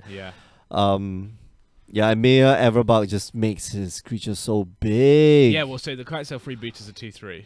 The Meddling Mage is a 3/3. Yeah, it dies to a Fiery Temper, fine, but we don't know what Desmond has in hand. So he's got the Gunmag Angler, he's got a Hollow, and he's got one more face down card we don't know about. Yep. So EX1 chat asking Desmond playing Tormenting Voice over Burning Inquiry. Do you like that? I prefer Burning Inquiry. So we'll bring up Burning Inquiry. Very slowly. There we go. Yeah, so this is. Well, you should play both. Yeah, you definitely should play both. But this is the interesting one, right? Is that each player draws 3 cards and discards straight at random. Yep. So as a story, that when I first started playing Magic again, I didn't know, super casual 2009, 2010, I had a Burning Inquiry Megrim deck. So Megrim, which is deal 2 damage to each to play whenever they discard a card. Yep. To an opponent when they discard a Yep. card.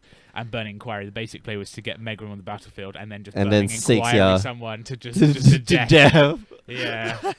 Well, you use Liliana's Caress now, I think. Yeah. I thought I was super like cool. I was like, oh, I have smashed this game of Magic. I know what is going on. Like, there's just random guy sitting at literally, I was sitting at a kitchen table. I was playing against someone who had like a vintage deck, pretty much. Like, it was like Beta Llanowar Elves, Swords to Plowshares. Do you like get him? I had just the worst cards. Is it the Dread Warlock, which is 1 black for a 2/2 with Fear? And I was like, yeah. is Then that if you no, No, it was that Abyssal Spectre, no. No. It was it's just these cards. Hypnotic Spectre, No. It didn't even discard. It was just a 2/2 black for creature for fear for 3 mana, and I was like, right, if I don't get them with the Megrim, I'll get them with the unblockable damage. Oh wow! And somebody's like playing a vintage, like proper vintage deck with like Power 9. I was and like, this is not right. I am not doing this right. And of course, I just didn't know what was up. DXEX1 is asking. Well, I think he was asking about using Tormenting Voice versus Burning Inquiry. Okay, I think you use both. Danny seems to have won the game. Yeah, so but I had Mantis Rider just for the kicks, but I believe the correct question that you should be asking is Tormenting Voice versus Cathartic Reunion, which you have. And honestly, I think it's Cathartic Reunion, especially in this deck. Like, you want, Tormenting Voice is easier to cast because you only have to discard 1 card. But, I think Cathartic Reunion is just strictly better because you can go Cathartic Reunion and then, Street Rave, keep the Street Rave and, discard the Street Rave and go Hollow 1, get back your Vengevine, so forth and so on. So, I think that's the way you should be playing this. I don't like Fiery Tempest in Desmond's deck. I honestly think they should be Lightning Bolts. You're supposed to be like what? They are when you discard them. Yeah, I mean they are Lightning Bolts when you discard them, but like I wouldn't want to cast a Lightning Bolt because I am discarding this card. I wouldn't want to be restricted to casting a Lightning Bolt at sorcery speed. So I honestly speaking, I don't like Put the Blood Moons in Desmond. Whoa. Put the Blood Moons in your deck. Because all of those lands will be mountains. All of the Cavern of Souls and the Ancient Ziggurats, the Uncharted they'll all be mountains. I can't cast anything. Well, yeah, I think Desmond might want to put it in. Put it in, Desmond. Come on, you've got nothing to lose. But Desmond seems to be running the strict red-black version. No Vengevine, Well, we haven't seen any Vengevines. We didn't see it, but I think you're right. I think he's running red-black, which is all in on the Hollow 1 combo. Yeah, exactly. Well, the Vengevine, oh man, the Vengevine build is just insane. I think we saw it last week or the week before. Yeah. And it was... Well, turn two Vengevine, double Vengevine, swing you for 8 on turn 2. If you hated Dredge, like you'll hate this deck. You'll hate how magical Christmas land this deck very, gets. very glass cannon-y. Like it either goes off in a big way or it does very little. Yeah, and you're trying exactly. to set off, set up a turn where you can just absolutely combo someone out. Yeah. And just thinking about this, Street Wraith. Uh-huh. It's just like holding so many decks together in Modern. This I know, card it just allows you to cycle for 2 life. Ban. Grixis, Death Shadow, all the Death Shadow variants are good because of the Street Wraith. Yeah. Presumably because they're good for because Death Shadow's a good card, but it's the ability to like manipulate your life total and gain advantage from it. And you can't counter it. It's not like there's only one other card in Magic where you pay 2 life, draw a card. And guess what? That got banned in Modern. It was, and it wasn't even at instant speed. It was sorcery speed. Goodness. Oh, it was blue though, so that's the problem. How is that? No. It was blue. Oh, great. So black card. Anytime a good card is blue in Modern, it's got to be banned. Going to get banned. Lord forbid. Lord forbid. Lord forbid blue is a good color in Modern. You go play Legacy if you want to play blue. No, I seriously, like, they looked at Street Rave and then they copied the idea of like paying 2 life. Well, I won't say they copied the idea for paying 2 life, but paying 2 life for, Phyrexian Mana was a fantastic mechanic. Make games like crazy fast. Make games, act of aggression. Just pay 4 life, just pay 1 mana. I'm going to steal your creature. Dismember is still, very, very powerful card. What's that? That molten dragon, 4 mana for 4 life. 4 mana 4/4 and you can pay it to Fire Breathe with Phyrexian Mana. Goodness gracious! Like, so we're gonna have to do a what they called fact or fiction. We'll argue. You can say Phyrexian Mana is good. I'll say it's bad, and I'm totally right. It is not. No, you're not even close. Slightest. The mechanics were fantastic. Like, especially when you had to draft it. Like, okay, I'm gonna go like the aggressive deck. And it came out in a set where life doesn't matter because you had infect and people were playing on the infect axis exactly. as well as the life axis. So when you're playing on the infect axis, I was like, sure, whatever, dude. I'm just going to go all in on my pay life plan. So Goblin Guy in the chat, we're gonna come back to this at one point in the future. We'll do a fact or fiction. We'll debate Phyrexian Mana.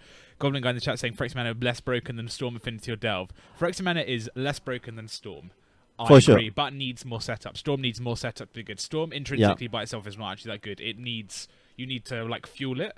And once it reaches the critical mass, and it's good. It's less good than Delve because Delve is just like. So this is the thing I think.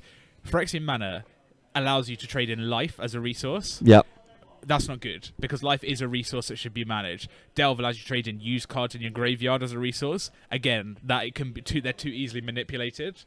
I think it's Delve.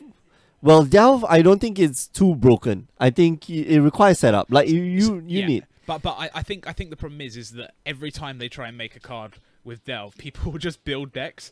And it's like, this is easy to do now. It's like Treasure Cruise. When Treasure Cruise and Dig Through Time were in Modern, geez, and people were just building these blue-red decks with Delvers and Goblin Guides, and they're like, I will literally play 5 1-mana spells, put them all into my graveyard, play Treasure Cruise, get 3 more cards back, play them again, play Treasure Cruise. That's right, play Dig Through Time. That's all people are trying to do is just play these crazy aggro decks because they know that being able to take your used cards in the graveyard, get rid of them, and get more cards is inherently unfair. I agree.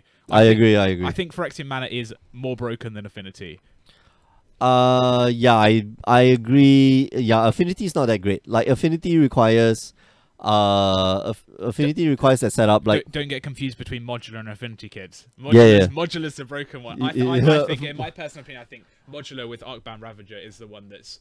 Well, that's only because Arcbound Ravager. It's there's nothing else. And the artifact lands. That's the one. Having lands that are artifacts and allowing you to sacrifice them to Arcbound Ravager and then just move the counter around. That's what was not good. Actually, now that you mentioned it about the artifact lands, maybe Affinity. Yeah, Affinity with the artifact lands were kind of better than. What's your payoff? What's your payoff? Thoughtcast. Thoughtcast, Mer Enforcer. Well, okay, we'll talk about like limited. Yeah. Let's just talk about limited because like all these abilities are really very powerful on their own, and I don't think anyone is more broken than the other, especially when you build a deck around it. But in limited, like what you have is is what you open. What you open is what you got, and that's it. Yeah. In either draft or sealed, and so. Your Affinity require a bit of setup. Affinity require you to, just to overcommit and to put more resources onto the board so that you can get more resources on the board. And if you never got that first resource, then it becomes difficult. For example, like Delve is totally different because Delve you just play cards. Yeah, exactly. And creatures die, you play spells, they go to your graveyard.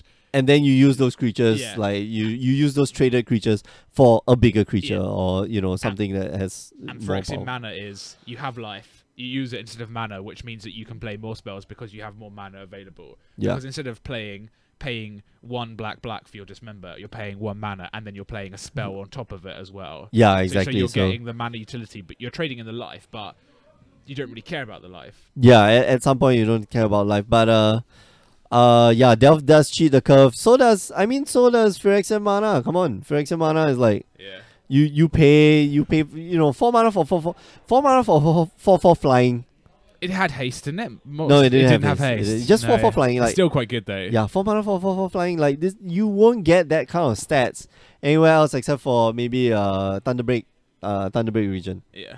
Yeah, and you can pump it up. You know, so Goblin guy saying misstep was the biggest mistake. Yeah, misstep was the biggest misstep. So I think the thing is that Oh, he is playing lightning bolts. Okay. is that misstep can counter because you don't even need to be playing blue, right? Mhm. For misstep, you can just play 4 in your deck, Yeah. and that's the problem. If that card was it was just a blue mana instead, which was counter the spell with converted mana cost 1, I don't even think it would be that good. No, it would be horrible. Goodness. Yeah, it's just about it became a matter of who has more missteps in hand. Yeah, because you just have Yeah. to play.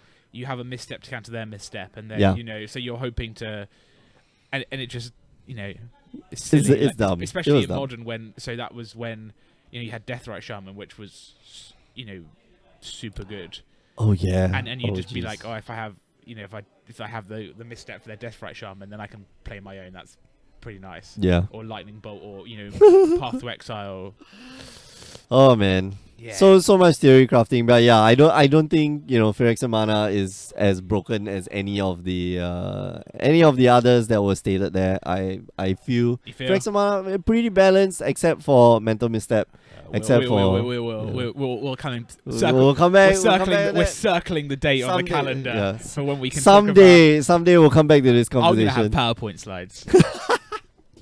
You're gonna like, okay, It's this gonna be like is a why you're lecture. wrong. It's gonna be like a lecture. It's gonna be like introduction, my point, a rebuttal to your preemptive points, And then yeah, and and then like any questions with a smiley face. so then then I'll get like 3 minutes on the Yeah, 3 of minutes course, to yeah. do the. I'll have I don't know how the debate championships work, but you get 3 minutes I think to Yeah. to You rebut, get a rebut. Yeah. and then like 5 minutes to present your case.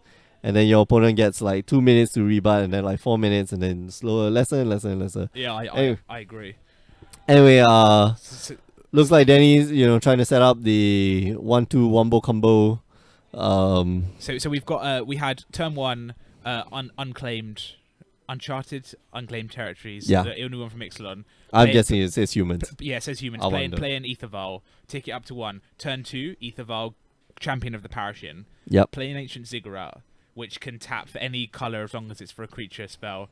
Play Atalia's Lieutenant, which is going to put a +1/+1 counter on each creature on each human when it enters the battlefield. Champion of the Parish triggers to get a +1/+1 counter whenever a human enters the battlefield. Okay. So I think Danny did this wrong. Do you think you did it wrong? Okay. So what you should do, trigger on the stack with. So you cast the Talia's Lieutenant first. Enters the battlefield, trigger on the stack. You tap your Aetherval, you look at your opponent. Any response? No response. You put the Champion of Parish on the battlefield.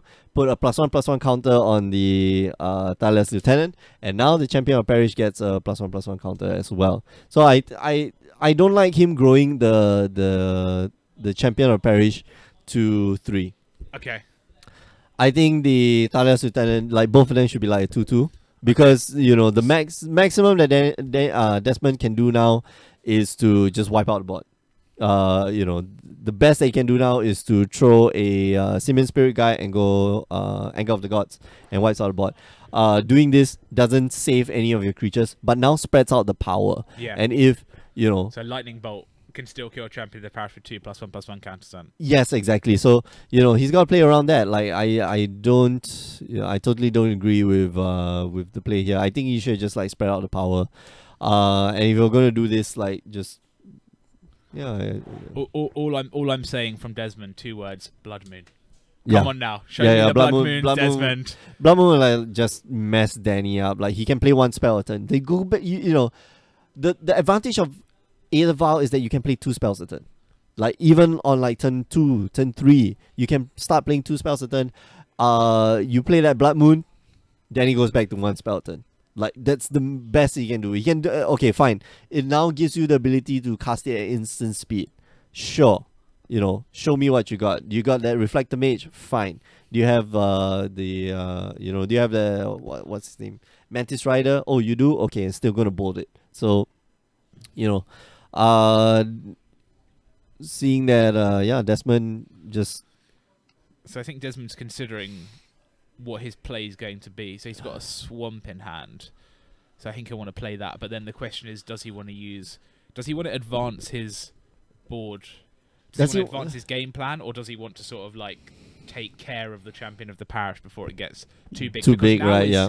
Now is his opportunity to do so, because next turn you assume the creature's coming down. Yep. And that will give champion of the parish +1/+1 counter. Okay, so Blood, was that, what's his name? So Street Wraith. Yeah, Street Wraith goes... Cycled for 2 life, yep. Mm-hmm. And there we see again the Street Wraith just churning through decks. Just great card. Yeah. Attack for 2. I think you get rid of the Champion of Parish right now. Then he put all his eggs in that basket. I don't think you should have discarded the Street Wraith anyway. Like, I don't like this play. So this was your point. Again, splitting the damage 2 and 2. Now the lightning bolt is clear that the lightning bolt's going to the champion of the parish. Yeah, exactly. Like, you should, don't put all your eggs in a single basket. Yeah, you gotta spread it out, spread the love. I'm sure Daniel will be watching afterwards keenly to go, you're right, Mick, I should have put the +1/+1. No, he'll come in like, I screwed up, right? No, that's typical Danny. I think I made a mistake. Yeah, Danny. So we're going to see a Talia Heretic of Thraben. Is that what it is? Yeah. 2 and a white. So this is the one from new Innistrad rather than old Innistrad. So let's bring it up. And, but basically, it's 2 and a white, and it means that your opponent's creatures come into play tapped. Enters the battlefield tapped. So your creatures and your what's that? Talia Heretic Talia. So that's the one. Enters the battlefield tapped. So, creatures and non-basic lands opponents control enter the battlefield tapped. And for 3 mana, it's a 2/2 first strike, which is great. Dies to lightning bolt like everything else, but a very strong card. And I like the foil of this card. Do you? It is so nice. It's so pretty. So I play Final Fantasy, and like everybody gushes over this character called Lightning. She looks like 13, yeah, right? Final Fantasy 13. She looks like Lightning. She hasn't Lightning got pink hair? She in most iterations it's light pink, but then it's mostly white. I'm gonna bring out a card. Like, we're gonna do something interesting here.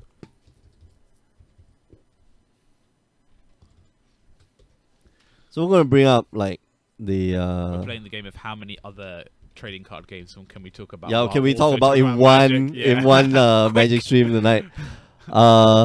Okay, so it's pinkish. That's the white hair. That's the white hair version. There we go. Okay. So we're gonna. So we have, look at it. Look at it. Well, it's pink. Yeah, but it's white. It's like white-ish, and then we go back to like Talia. Talia's like ish. I mean, they're similar to the extent that they're both female characters. Yes, strong female characters in white and correct. Yeah. Anyway, but I think that's where the similarity ends. Lightning has haste and Talia has first strike. So whatever. Oh, is that what those words said on that Final Fantasy? Because they like obviously blah, blah, blah, blah. They obviously can't use the word haste. Oh, they do. They allowed to say do. haste? Yeah. So they have haste and first strike. Yeah, but are they called haste and first strike? Yeah, they're called haste and I first thought strike. you couldn't use the keyword. No, you can. Oh no! I thought that was the problem with another TCG drop going in a hex. The one that's online, which was it's like super similar to Magic. Okay. And I think they they're just trying to differentiate themselves, right? Yeah, but they there was a court case between them and Wizards of the Coast about the likenesses, and they eventually reached an agreement, I think, to pay royalties to Wizard because they have tap symbol and they have all of the same keywords and they have right, I remember this. Yeah. But it's called like Blood and Sapphire, but it's like red and blue, and there's actually real similarities between like a Magic card and a Hex card. So Final Fantasy is obviously very different. Like if you look at the two, there's no like similar. Final Fantasy cards look better, and they're better material as well. Oh man, yeah, guys, if you've never played Final Fantasy, like go pick up.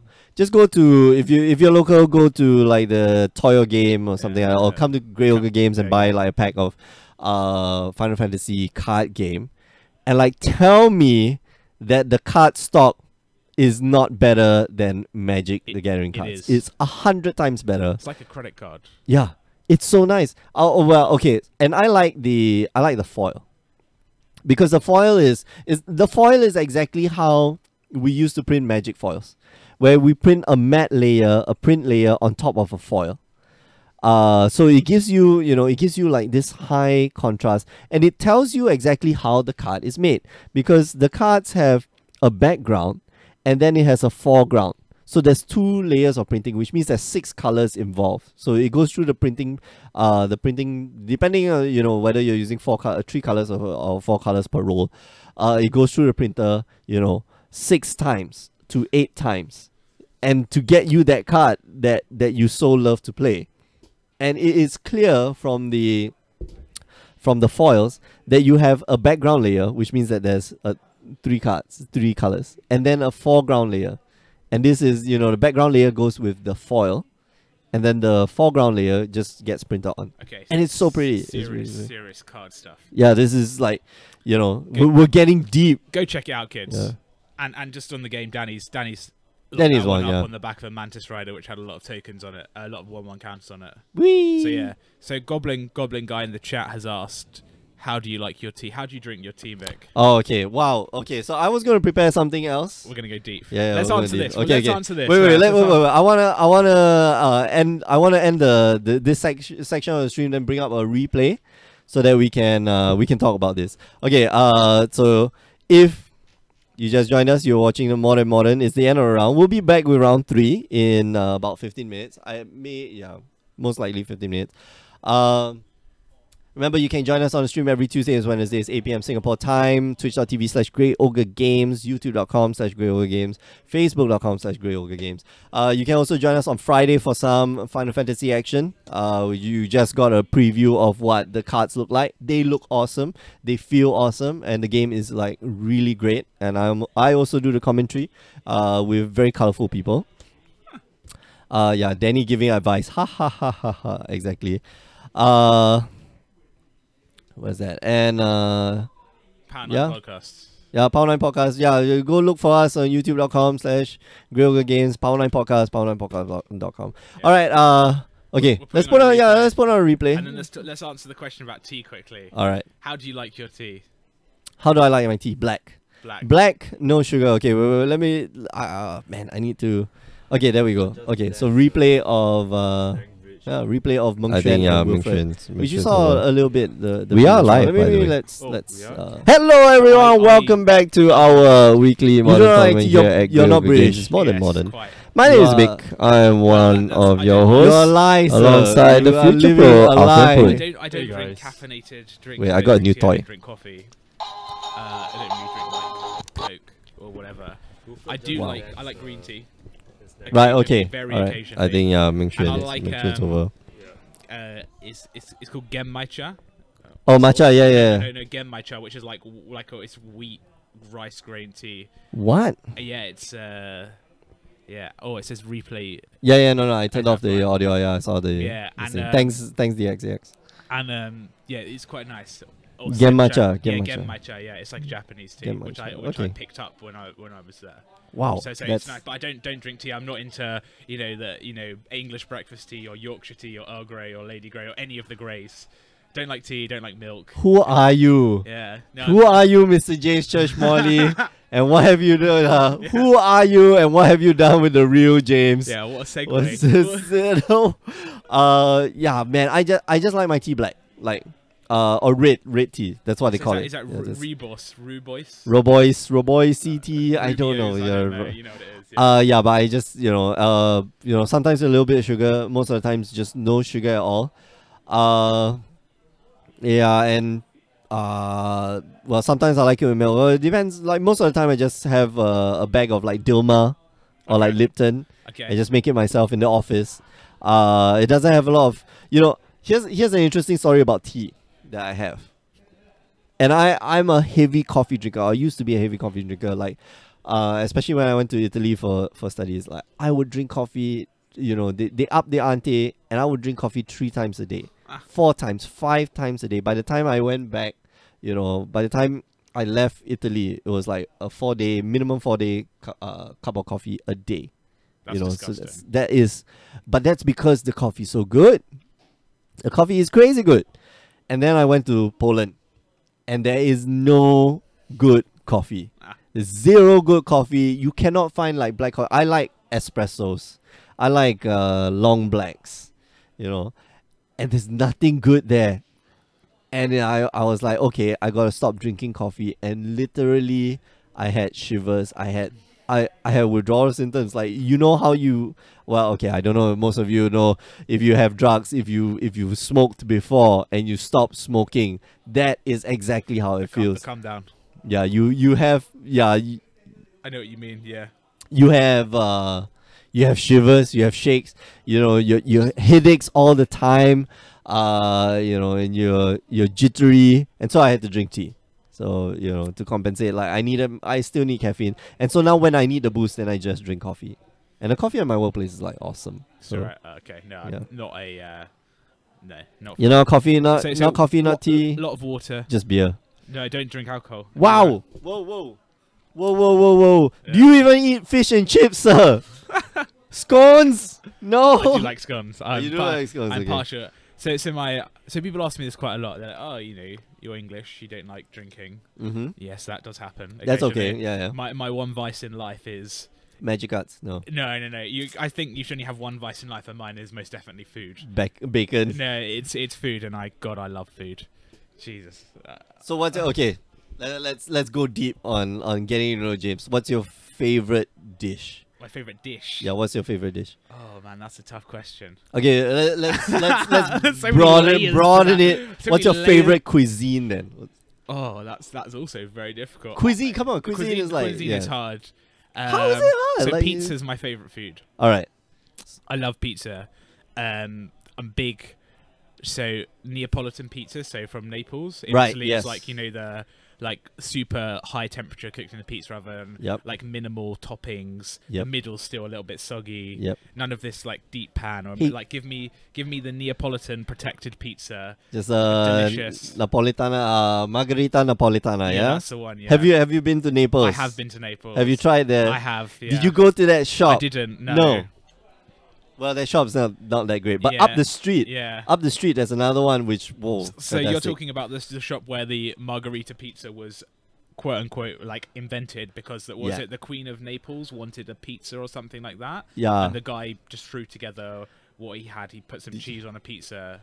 And for those of you who are actually still listening to Food Talk 101, Yeah. pizza did not exist in Italy until I think the 1800s or 1900s, where it was the devil's work to make flatbread with stuff, and pizza is actually a recent invention. It's Yeah, it's more recent than you think. Yeah, pizza's my favorite. I think my favorite Alright. sort of food, and within pizza. So yeah. just like margarita. Oh, Okay, my- so something let's dive in. with something with meat on it. Something with Yeah, meat. Okay. pepperoni. Give me a pepperoni pizza. All that'll right. be fine. Okay. And then I'm big cake. I do like cake. Cake. Cheesecake. That's the one. Cake. I have a real soft spot for cheesecake. Wow. Okay. It's- I it's- wouldn't yeah. imagine, but No, I love it. So my wife is a professional chef, right. and Okay. so she all right. cooks, a lot, and it's dangerous. It's Is dangerous. it- it's Yeah, dangerous? it's dangerous. Yeah. So okay. So So you get the waistband tightening on the old trousers. what's your favorite cake then? Like that's so amazing. cheesecake. So Cheesecake. It's just like a vanilla cheesecake. Wait. Which type of cheesecake? so- Is it a so- baked cheesecake So, I or? like, so in Germany they have the Käsekuchen, which is like the baked cheesecake. Yes. That's the one, yeah. That's the one. If you get a proper one of those made with German like quartz, I think it's quartz cheese or something like that. Like Yeah. You get one of those. It's that's really the cake. fluffy. Really it's fluffy, light. Yeah, but so and- delicious and so bad for you. Is it that bad? Oh yeah, it's just little fats. Just No, all fat. Of course it No, is. no. It's Mutton- a cake. Of course it's bad for you. Mutton brain is fats. Okay. Anyway, next round has just started, so we're gonna shut up for a while and let you watch the replay. But we'll be back in a short while, so don't go away. No, Alfian. 8 rag is still bad. 8 rack with Jace? Jace. Oh yeah. Wait. Oh, this is yeah. heresy. Wait. What is this? Win at Tarmo at Magic TT. Win a Tamagotchi if I'm Oh, okay. Win a Tarmo. I thought win at Tarmo. Anyway, if you just joined us, you are watching More Than Modern here at Grey Ogre Games. It's our weekly modern tournament. My name is Mick. I'm one of your hosts alongside the future pro, Alf Yampun. Hey guys. For those of you who don't know, the winners of today's tournaments will be awarded QP. Actually, not just the winners, right? Everybody gets awarded this thing called qualification points, and if you earn enough qualification points, you will be invited to our seasonal qualifier, which is in a month's time. Yeah. And we have to do another video where we pick our horses for the seasonal qualifier. Oh yeah, it's gonna be fun. I have for 2 seasonal qualifiers in a row. Okay. Of my 4 picks, both times they have been the champions. Yeah. Am I the like shot caller? I'm the shot caller. You know. You could say that. I know I am. Okay. I pretty much am. So yeah. Anyway. Look at that spicy brew. Okay. Oh, okay. Let's see. Let's take a look at the brew. Oh, Black Green Tron. 8 players tournament. Wow. Is that 8-player tournament? Yeah, look right there. 8 players. Oh, okay. Anyway, yeah, if you want to find out more about our invitationals, just head on down to greyogregames.com. Wait, is that Nico Bolas? Oh, yeah. Huh. Weird, huh? Soaring Grim Nemesis to what? What's this deck? Black Green.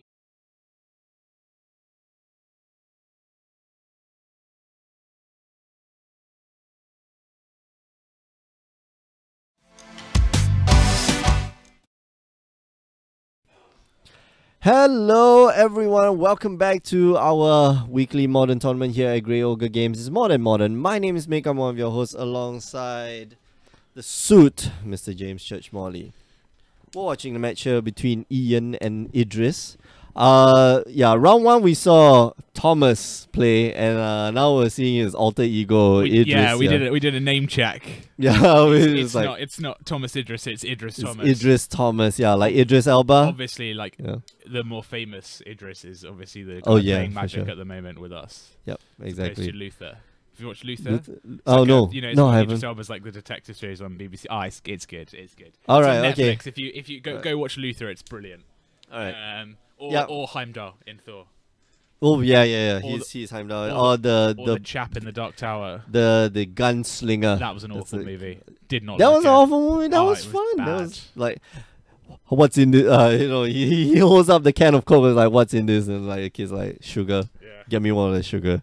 That's what it does to you kids. It's, I haven't read the books. I've been told that it's not a faithful adaptation of the books. I wouldn't care whether it's a faithful adaptation. It's got what, Matthew McConaughey? Yeah, exactly. It's like all right. wearing a Yeah, black exactly. suit. It's Matthew McConaughey walking around wearing a black suit. And just like pointing his finger, like it's so fun. Like he's just pointing his finger. All right, you die, Yeah. you die. But he doesn't take off his shirt like in the film though. That's unfortunate. So it's unlike Magic Mike, where he does take off his shirt. Or Or like any other movie where Yeah. he does take off his shirt. So, how is your Indian food in Singapore? Oh, yeah. good. So how Good. how do you find local food? Like we're gonna continue on this like food escapade because we know Ian is playing blue-white control, and if Thomas doesn't end the game by turn 4, like I think Ian has it in the bag. So. That's probably the way this game is gonna go. But we'll check back in once in a while. Yeah. Idris here is just going to mulligan down to. Idris having bad luck on camera, getting good Jeez, hands, like playable hands, yeah. and not playable hands. Like he's going back. Come on, Idris. Let's have a good shuffle. Yep. Let's get some randomization. No, there is randomization. Like true random is clumping. Clumping is part of true random. I know you could go seven riffle shuffles, and that's as randomized That's- as your deck is gonna get. Yes, right? that is true. 7 to 8. It's actually 7 point something, Yeah. but 7 is good enough. Yeah. Oh So the Indian food is good. yeah. Indian food here is super good, and I've had stuff that I haven't even seen in the UK. So Indian for food sure, in for the sure. UK is like it's anglicized for the English. Oh, palate. for sure. And, you know, have like your, you have your tikka masala when. Which It's is made sweet. in the UK, right? Yeah. And you have your kormas and your whatever. But I've had stuff here that I'm like, man, this is. Yeah, but it pales in comparison. I want to go to India. I so want to go to India because like all this food like just pales in comparison to India, man. So I think the Indian food in India is slightly different again. Like there's a lot more vegetarian-based food because a lot of people for sure. are vegetarians, and they've obviously adapted the cuisine for here where people eat a lot of meat. Yeah. So have someone in our office who's Indian and she's a vegetarian. She says that they have a period of time where they don't eat anything that's even grown underground. I think it is. So they can't eat. If it casts a shadow, you just don't eat it, which is at crazy. all. So you have to like as a man who enjoys meat, that's that's just part of the culture. But the Indian food here is it's better. Yeah, it's better. There's a good Indian place very close to our apartment that is just really good. What's the name of the restaurant? I might know. It's in Icon Village, which is in Tanjung Pagar. We say it's called Spice Grill. It's nice. Oh no! But there's a good place in Little India which has been recommended to me called Khan Sama, which was yes. So is that quite well, there's a lot of good like Indian food in Singapore. Well, there's a lot of good food in Singapore. Spicy. Yes. Well, that depends on like how high your threshold is. I'm from the UK. It's low. Yeah. Okay. All right. So food is bland in the UK. Yeah. It's I guess so. Everything's just everything's meat and potatoes. Meat, potatoes, fried. Deep fat fried, and so that's in. So we've noticed that even the curries that are like not very spicy are actually quite spicy. What we say is not spicy is and actually some of the sauce, and like Singaporean food is the same, right? So you have the sambal sauce. Oh yeah, which is just like whoa. I like the expression there. Okay, Path to Exile gets rid of Master of Port Trident. Yeah, man, this is gonna be tough for Thomas. Clique on turn 3 was Thomas Mod down to 6. Vandelin Clique on turn 3. Murphy doesn't have much interaction against creatures. Can't really do much against creatures in the air. Yeah. And even on the ground, like you do not want to bounce that creature back to and that's the thing, right? Is that the interaction that Merfolk has is like vapor snags. Yeah, spell piercers, and vapor snags. That's but you don't want to bounce a Vendilinkling back to their hand. It's just unfortunate. Don't. It's interesting that Ian is playing main deck Vendilinkling. Yeah. Just speed up the clock. I think it's nice. 1 off or 2 off Vendilinkling does help to scalp your opponent's hand a little bit. We didn't see that, I think, in his in his deck like 2 weeks ago. I think. No, we didn't. We didn't see it that's why. Yeah. So. Iterations. As we play more games, we kind of iterate and we get better at the game. So. Yeah. No, it's true. So DX EX1. I'm gonna just call you Dex. Ignoring your questions in the chat. Sorry, we missed your questions. What was your question? I thought it was about food. We've just gone deep on the food. Yeah, deep man. on the food and the Yu-Gi-Oh. That's what happens when I come here. Not Magic. Yeah, no, we never talk about Magic on the stream. Like, if you were expecting to learn something today about Magic and how to play good Magic, I'm sorry, sir. You just tuned into the wrong channel. Are we gonna draft Unstable? Yes, we are. Are you? Yeah. For sure. Yeah. For sure. 100% for sure. Like, man, there's so many weird cards in Unstable. I love it. I'm putting this out. I'm putting this out here now. GP Singapore, Mick and I we'll find some time to we'll jump in an Unstable draft together. We'll have an Unstable draft. That depends. I make day 2, and that depends. Like if I don't like 0-4 and like just scrub out or 0-3. If Mick 0-3s, we'll definitely be doing an Unstable draft. If I 0-3, I'm just going to like just throw my cards on the floor. I'm not even going to drop. I'm going to wait till the next round, give my opponent the win, and then drop. It just seems like waste of time. I just don't show up. Yeah. I just don't show up at the table. And it's like, okay, you're just going to auto drop me. Whatever. Seems now my opponent gets a win. Seems like bad form, but it's like bad manners. No, but I'm giving my opponent a win. You're making them. Yeah, I'm disillusioning them, right? It's like, I can make it, man. I can make it. Actually, the player I was playing against is like really bad. So yeah, but we'll try and organise. We're gonna be sure. The shameless plugging of our availability at GP Singapore. We will be there. Okay, how about this? Like day 1, day one, let's like wear matching t-shirts. I don't have Power 9 podcast t-shirts. That's the one thing I regret. I should have just made like a few Power 9 podcast t-shirts. Just wear it around.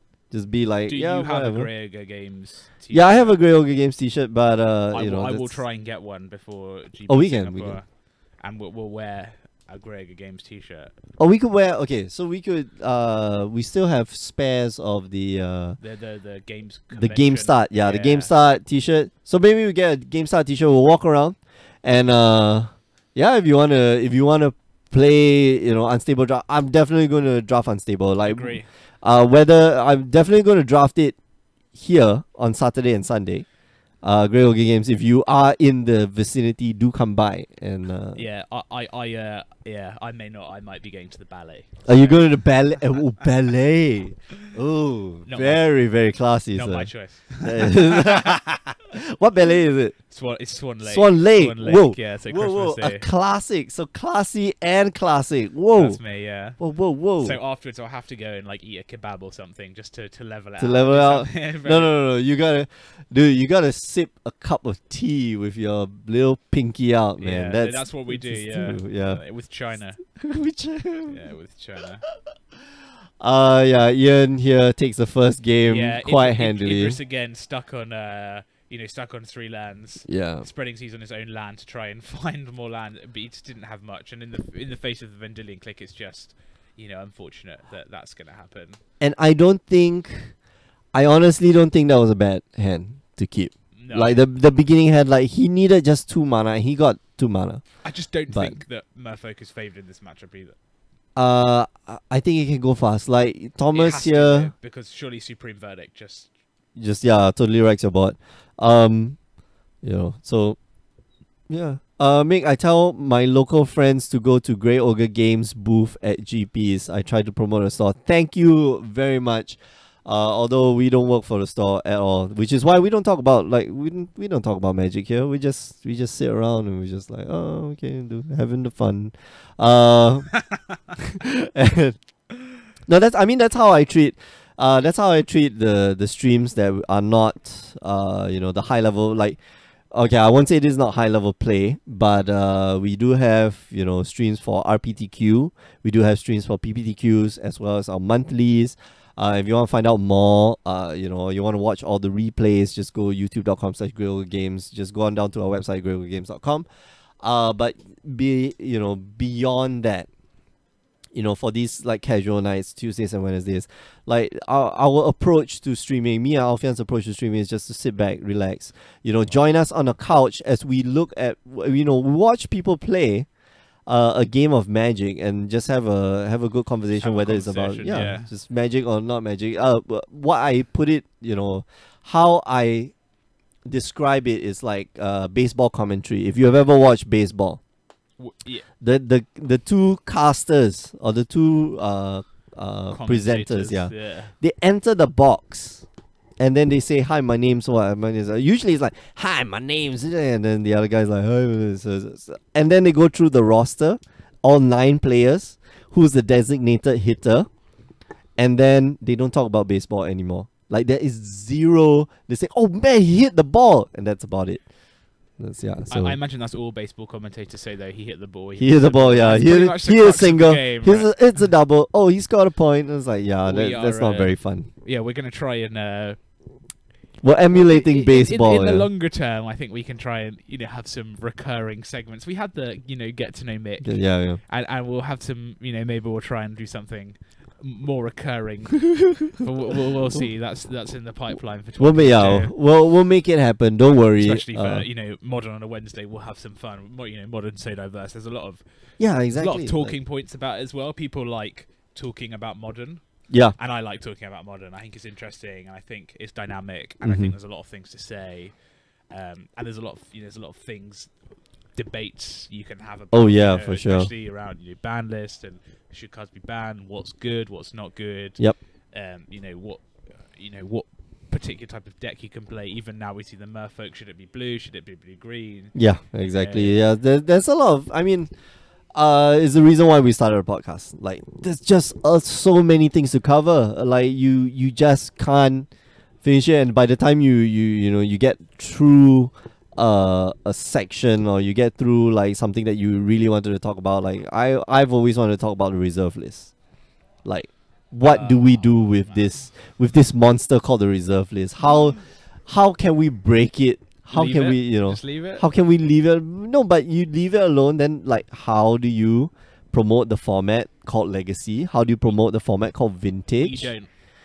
We don't. We just let the dinosaurs die. That's why they invented modern, so you can play. You can sort of play like You can play. Yeah, but you know that's part of the reason. Presumably, they invented modern so that they could have a format, it's called non-rotating, right? It's No, not yeah, eternal, it's it's non-rotating. it's But a format where they can reprint every card in it, and they've shown that they They bloody did- well they- will yeah, they they- will reprint every card in it. You know, how much is Tarmogoyf now? Tarmogoyf's a lot less than it was when modern first started. yeah. You know, some cards are more expensive, but that's a result of them being not reprinted. So Yeah, exactly, yeah. Khan was the one that Khan wasn't reprinted in Modern Masters 3, and the And price that- just shot up. Yeah, because exactly. The supply on it is relatively low Mm-hmm.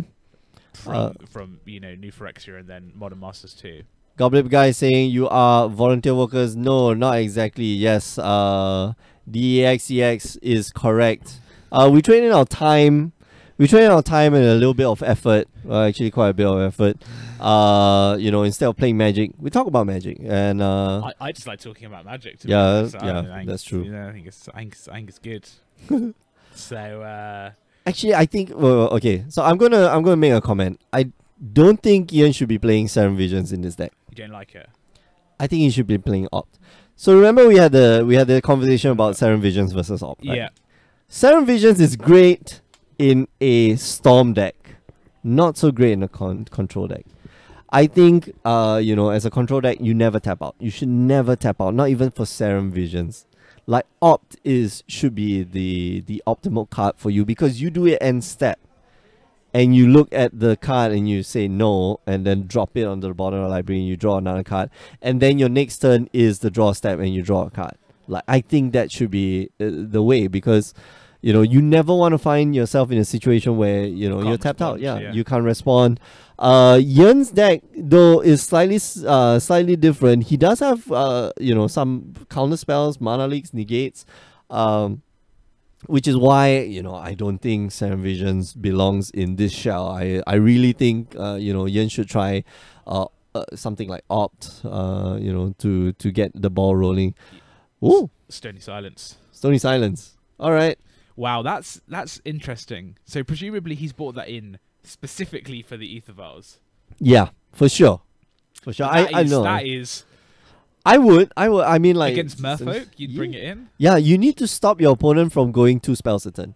Like, seriously, like, Okay. and that's looking at all the other cards that you have. Maybe Vendilion Click's not that great. Vendilion Click's okay, but you know, it's not that fantastic. Yeah, I like you know, Detention Sphere maybe not that great. I'd rather have that Stony Silence. So Okay. yeah, Idris taking aggressive line, Kamena Speaker, and then Mutavault, and then obviously Mutavault because it's every creature type. yeah, It's that's a Merfolk power up for the Kamena Speaker. yep. I like that, a little bit of synergy. I like it. Mm. So I played some Ixalan Sealed and I had on Oh, last okay. Friday, and I had an Opt in my pool, Uh-huh. and I ended up playing blue. And Okay. I had Opt on turn 1 a couple of times with a blue mana, and it just felt super good. Yeah. I really liked it. It's like you at the end step or the So I played at end step of their turn. So turn 1 play an island, then don't play anything. They go. I play Opt, scry 1, draw a card, draw another card. I like that a lot. I think it was. like it a lot. I do. I like it. Oh man, it's I like it a lot. And that's in limited. While I'm just playing some it's dinosaurs, like some really rabbits, some really commons. bad stuff, you know. But if you're playing it in modern, where you know the power level of cards relatively is so much higher, yeah, you know, that is, you know, you can get some because you're essentially seeing. You can always see potentially 3 cards. So you scry, put it to the bottom, draw a card, then Mhm. draw a card for your next turn. So you've dug 3 cards into Yeah. the deck, which is amazing for. it's a one- brainstorm. It's like it's almost brainstorm. Let's not go to. It's not, Come on. No. It's like But it's good, and I'm surprised it hasn't been adopted more in modern because it seems that modern is crying out for that sort of I don't know. It's in the wrong shell.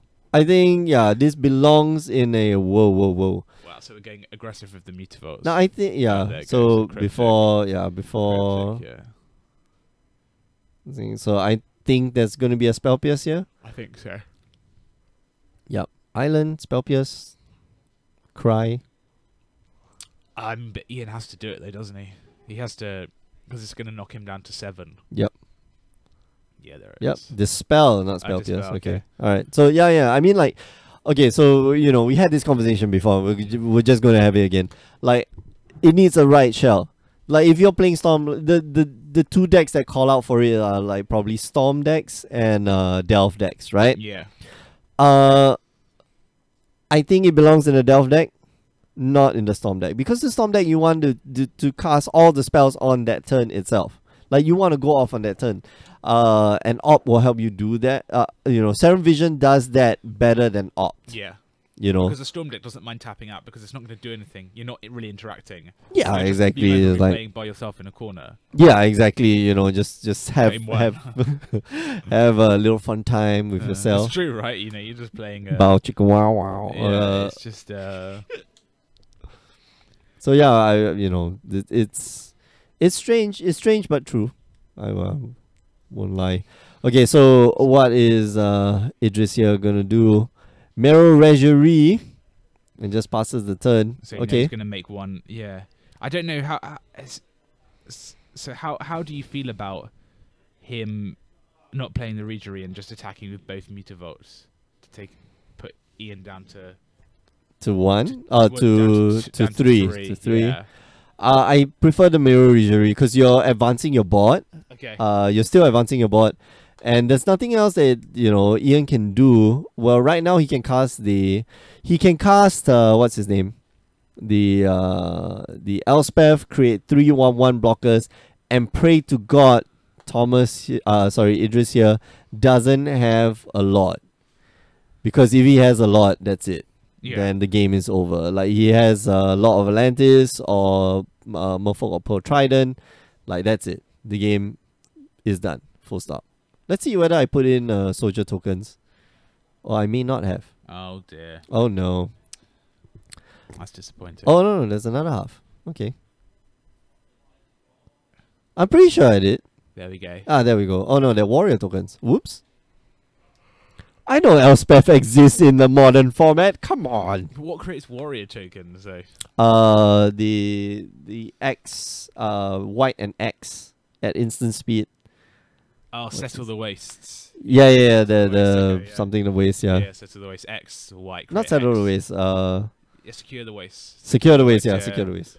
Yeah. Settle the wreckage and secure the waste. X and a white to make X 1/1 warrior tokens.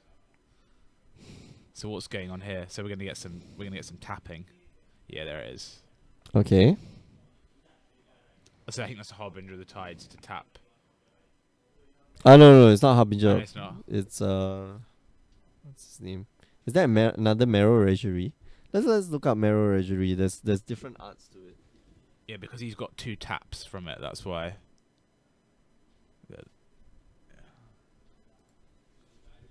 Oh, that's Water Trap. Weaver. Water Oh, Trap so Weaver. the 2/2 Holy from smokes. Ixalan. Wow, that is. We're going deep on the Ixalan card. Yeah. That is interesting. Okay, so yeah, it's not Marrow Regerie. There's another printing of Marrow Regerie. Is this in some sort of Merfolk deck? Goblin dual deck Merfolk versus goblins. There you go. Oh, it's not. But same Yeah, it's art, another same art, printing, same but art. it's the same art. The same art. I like how you can just like abuse this card, like crazy abuse this card. Whenever you cast a Merfolk spell, you may tap target or permanent. That's crazy. That's like insane. Yeah, Water Weaver. Water Trap Weaver also. Water Trap Weaver. Yeah. Yeah, also taps a creature. So So this is the Wow. one. it's just going deep. Whoa. Going deep on the old Ixalan cards. Yeah, definitely not playing them Master of Waves Yeah. for sure. What else would you take out from the deck? Like the what's the name? the 3 mana 2/2 flyer. What is her name? 2 mana 2/2 flyer. And then if you target it the first time, if you target the creatures the first time, Kira. Kira Glass Spinner. Yeah, Sorry, Glass Spinner. Yeah. Yeah. Okay, looks like Ian has stabilized the board after a board wipe. All Idris needs now is just a Lord of Atlantis, or some Lord of Atlantis some would type be of- good, wouldn't it? Oh, it would be Lord of so Atlantis backbreaking. is a presumably a win because the Mutavault will get Island Walk, yeah. Island Walk, yeah. He doesn't have it. He's tapped 3 mana. Yeah, but Ian here has what's his name? Has Path to Exile, so still doable. Not the end of the world. Oh, making 2 Mutavaults into creatures. He has to block. Like If you're Ian, yeah, do you double block the Mutavault? yeah, for sure. Just to get rid of one of them. You have the interesting thing about Ian's hand is that he has Path to Exile, so he can just path one of them. And presumably Idris here is going to Vapor Snag one of his tokens, so it drops Ian down to 1, and that becomes a little bit dangerous He's looking at Elspeth. because Yeah, then all Idris needs is just another Vapor Snag, because Ian here is just going to keep producing 1/1 tokens. Yeah. to And the -3 on Elspeth destroy creatures with power 4 more. 4 more. Yeah, not Yeah. very good against Merfolk. Yep. But the -9 on Elspeth, which is Give Yeah. all creatures +1 +2/+2 flying, first strike, whatever. God knows what it gives, but it's an insane ability. it is a good card. All right, so Yeah, this you- is -7. You get an emblem with creatures you can drive +2/+2 and have flying. sure. That is a great card. This This like, card, unappreciated in standard when it was played. Elspeth Sun's Champion. oh, it was so good. It was like But it I don't was. think it was played enough. I Oh think it come should be on, played no, more. no. It was like the It was in the Esper control. control, It yeah. was in the control deck, but it's better. I think it's awesome. Yep. 6 mana Planeswalker is super expensive. Yep. But it's the abilities that are so The insane. +1 protects itself. Yep. The -3 protects itself. The +1 protects itself. Like this card is good. Yeah. This card is just good. Full stop. I like that it's in modern as well. It did. Yeah. It did pioneer a token deck, but I'm just saying I think it could be played. It should have been played more. I think it is that good. Honestly, I think It I was. think I it's mean, that it good. was in the sideboards for It was like in aggressive sideboards, decks. yeah, Yeah. yeah. So It was yeah, and I like this seeing playing modern because it's awesome. mm. I just think it's just a wicked card. Or everything synergizes so well on it. That's the thing. You make these tokens and then they become 3/3s, but they don't get destroyed if you ever need to -3 it. yeah, anyway. exactly. So it's man. Yeah, Elspeth is quite. Every version of Elspeth has been just crazy good. Yeah, it was Brimas, Elspeth. What other creatures made tokens that were just insanely powerful? It would be like the white green deck, the one where you could what you call it? You could manifest the top card of your library, the Whisperwood Elemental. Yeah. So yeah, you go deep on like green white and like gain life, and I was it in the same period. Yeah, Theros and Khans, Theros and then M15 and then Khans. So oh wow, Gideon. Jura. Oof. Wow. So Idris at this point, it seemed like he's just looking for a Vapor Snag to deal the one. Just that 1 point of damage, right? Yeah, He just because it needs doesn't to. seem like the 1 point of damage is ever going to be done through combat. Yeah, for sure. Don't think. Because something's going to have to attack a Gideon, but they can't because they're going to get chumped by Elspeth tokens. Yeah, or even if he does have, even if Idris here does have, let's say, some guy who give it Island Walk, like it's still not enough to kill the Gideon. It's just 1, 2, 3, 4, 5, 6 points of damage to Gideon. The Gideon drops to 2, and then presumably Gideon kills something or Ian kills something. Oh jeez, this Yeah. is And Ian yeah. seems to have stabilized on like one life. one life. Yeah, yeah. Come on, control players are It's- invincible it's- at one life. It's only the last one that matters. Yeah, you never. Okay, so if you ever play against control players, you never get them to one life because at one life they cannot lose the game. That is the rule. Like if you get them at 2 life, right, and you deal 2 points of damage, you win. But when they are one life, like no, they're not losing this game ever. So Idris has played a Lord of Atlantis. Yeah, Uh, gonna fire out that Mutavault. Yeah, and he's thinking, gosh, how much damage can I do to the Gideon? Not much. Honestly, He'll not do much. He'll do 6.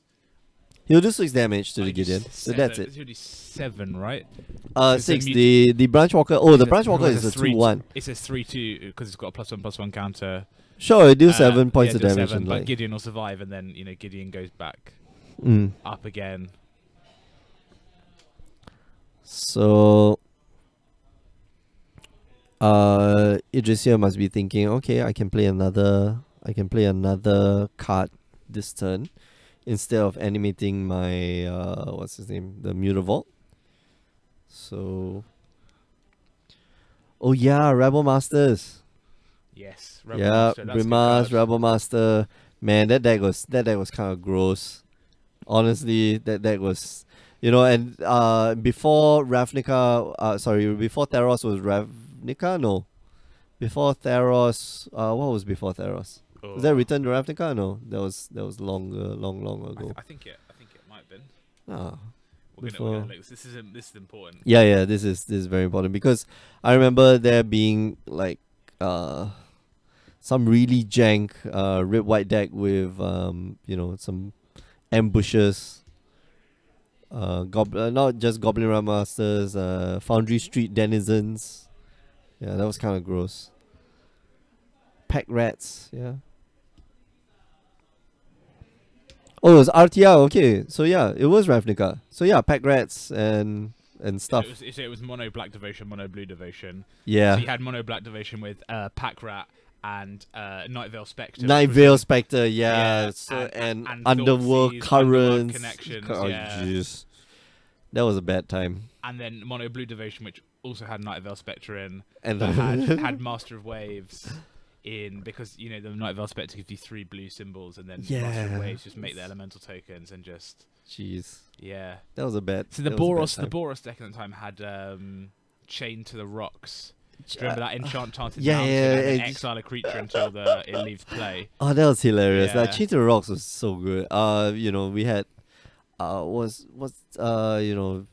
Storm Breath Dragon. We had Fleecemane Lion. Oh jeez. Man, I hated that. I hate that period of Magic. Ugh. But I did, it did allow me to draft, or it did allow me to craft one of my most favorite decks, where I crafted a deck for under $10. And I went to this is the first time I think I won a games day. I really. So I created a deck for under like €10. I went there and I just slaughtered everyone with my super jank Night Howler deck. Oh god. It's so funny because the Nemesis of Mortals is so big, and the hooting mandrills are so big, and your Ah. creatures are only 3/3. that is that's It's hilarious. It's so funny. Like, So- oh my gosh, how do I play against this deck? all I remember in Theros Limited was it was Wingsteed Rider. Oh The one man, white, yeah. white flying 2/2, and it had heroic, and you put a +1/+1 counter on it when it's targeted. Not Windstreet Rider. It's is it was Windstreet? Wingsteed Rider, one Yeah. white for the flying 2/2, and Oh, then just right. The enchantments, chariot, yeah. enchantment creatures, yeah. Yep. And it's just like boom. I put the don't know what enchantment, draw cards, Anything, literally, like gain the, life, they didn't have the trials. They had the do 3 points of they damage. had the one where you played it, and then when you had 3 or more counters, you sacrifice it Yeah. on the, and then the blue one was draw 2 cards. Oh yeah, I yeah, can't yeah. remember yeah. what they were called. They were Ordeals. ordeals. Yeah. Ordeal of Thassa. That was the one. Yep. Bush. So we see Ian there take the game down, just blocking down the board. And No, Ian lost because Vapor Snack. but they shook hands. They're Oh Oh, okay. Yeah, I think he won. Yeah, he was looking for Vapor Snack, Yeah. but okay. Ian better take his detention sphere back, because that doesn't belong in the in Idris's deck.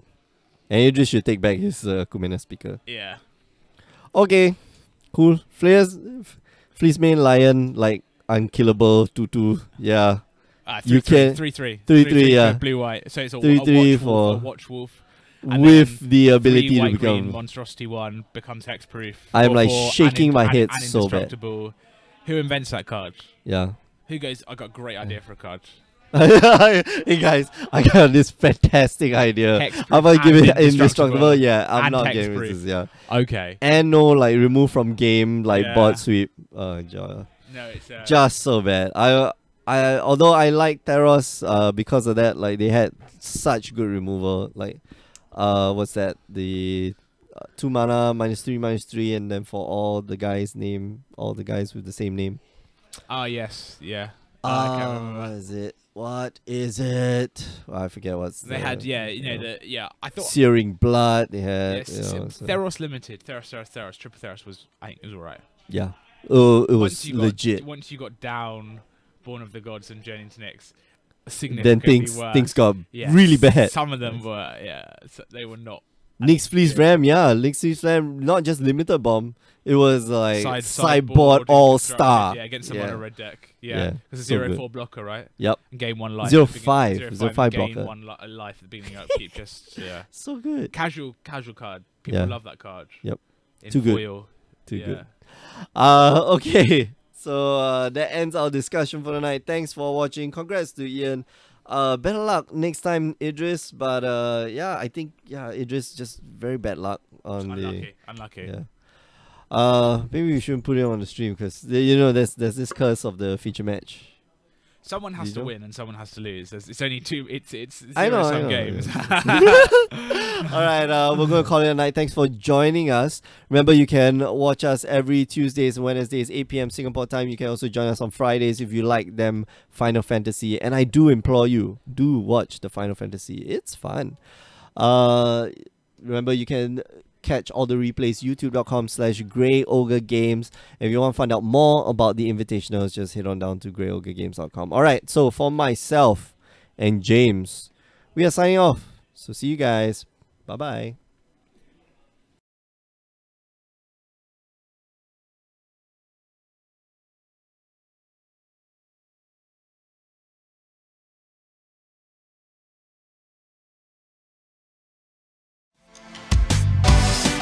Start your journey on the Grey Ogre Games Invitational for 2017. Everyone stands a shot to qualify for the championships by participating in our daily and monthly events leading up to the seasonal qualifiers. Earn points by playing the format of your choice, and you might find yourself vying for a piece of the $5,000 prize pool. Follow the action through our extensive video coverage on Twitch and YouTube. For more information, visit greyogregames.com/invitational. Start playing today to earn your spot in the Grey Ogre Games Invitational.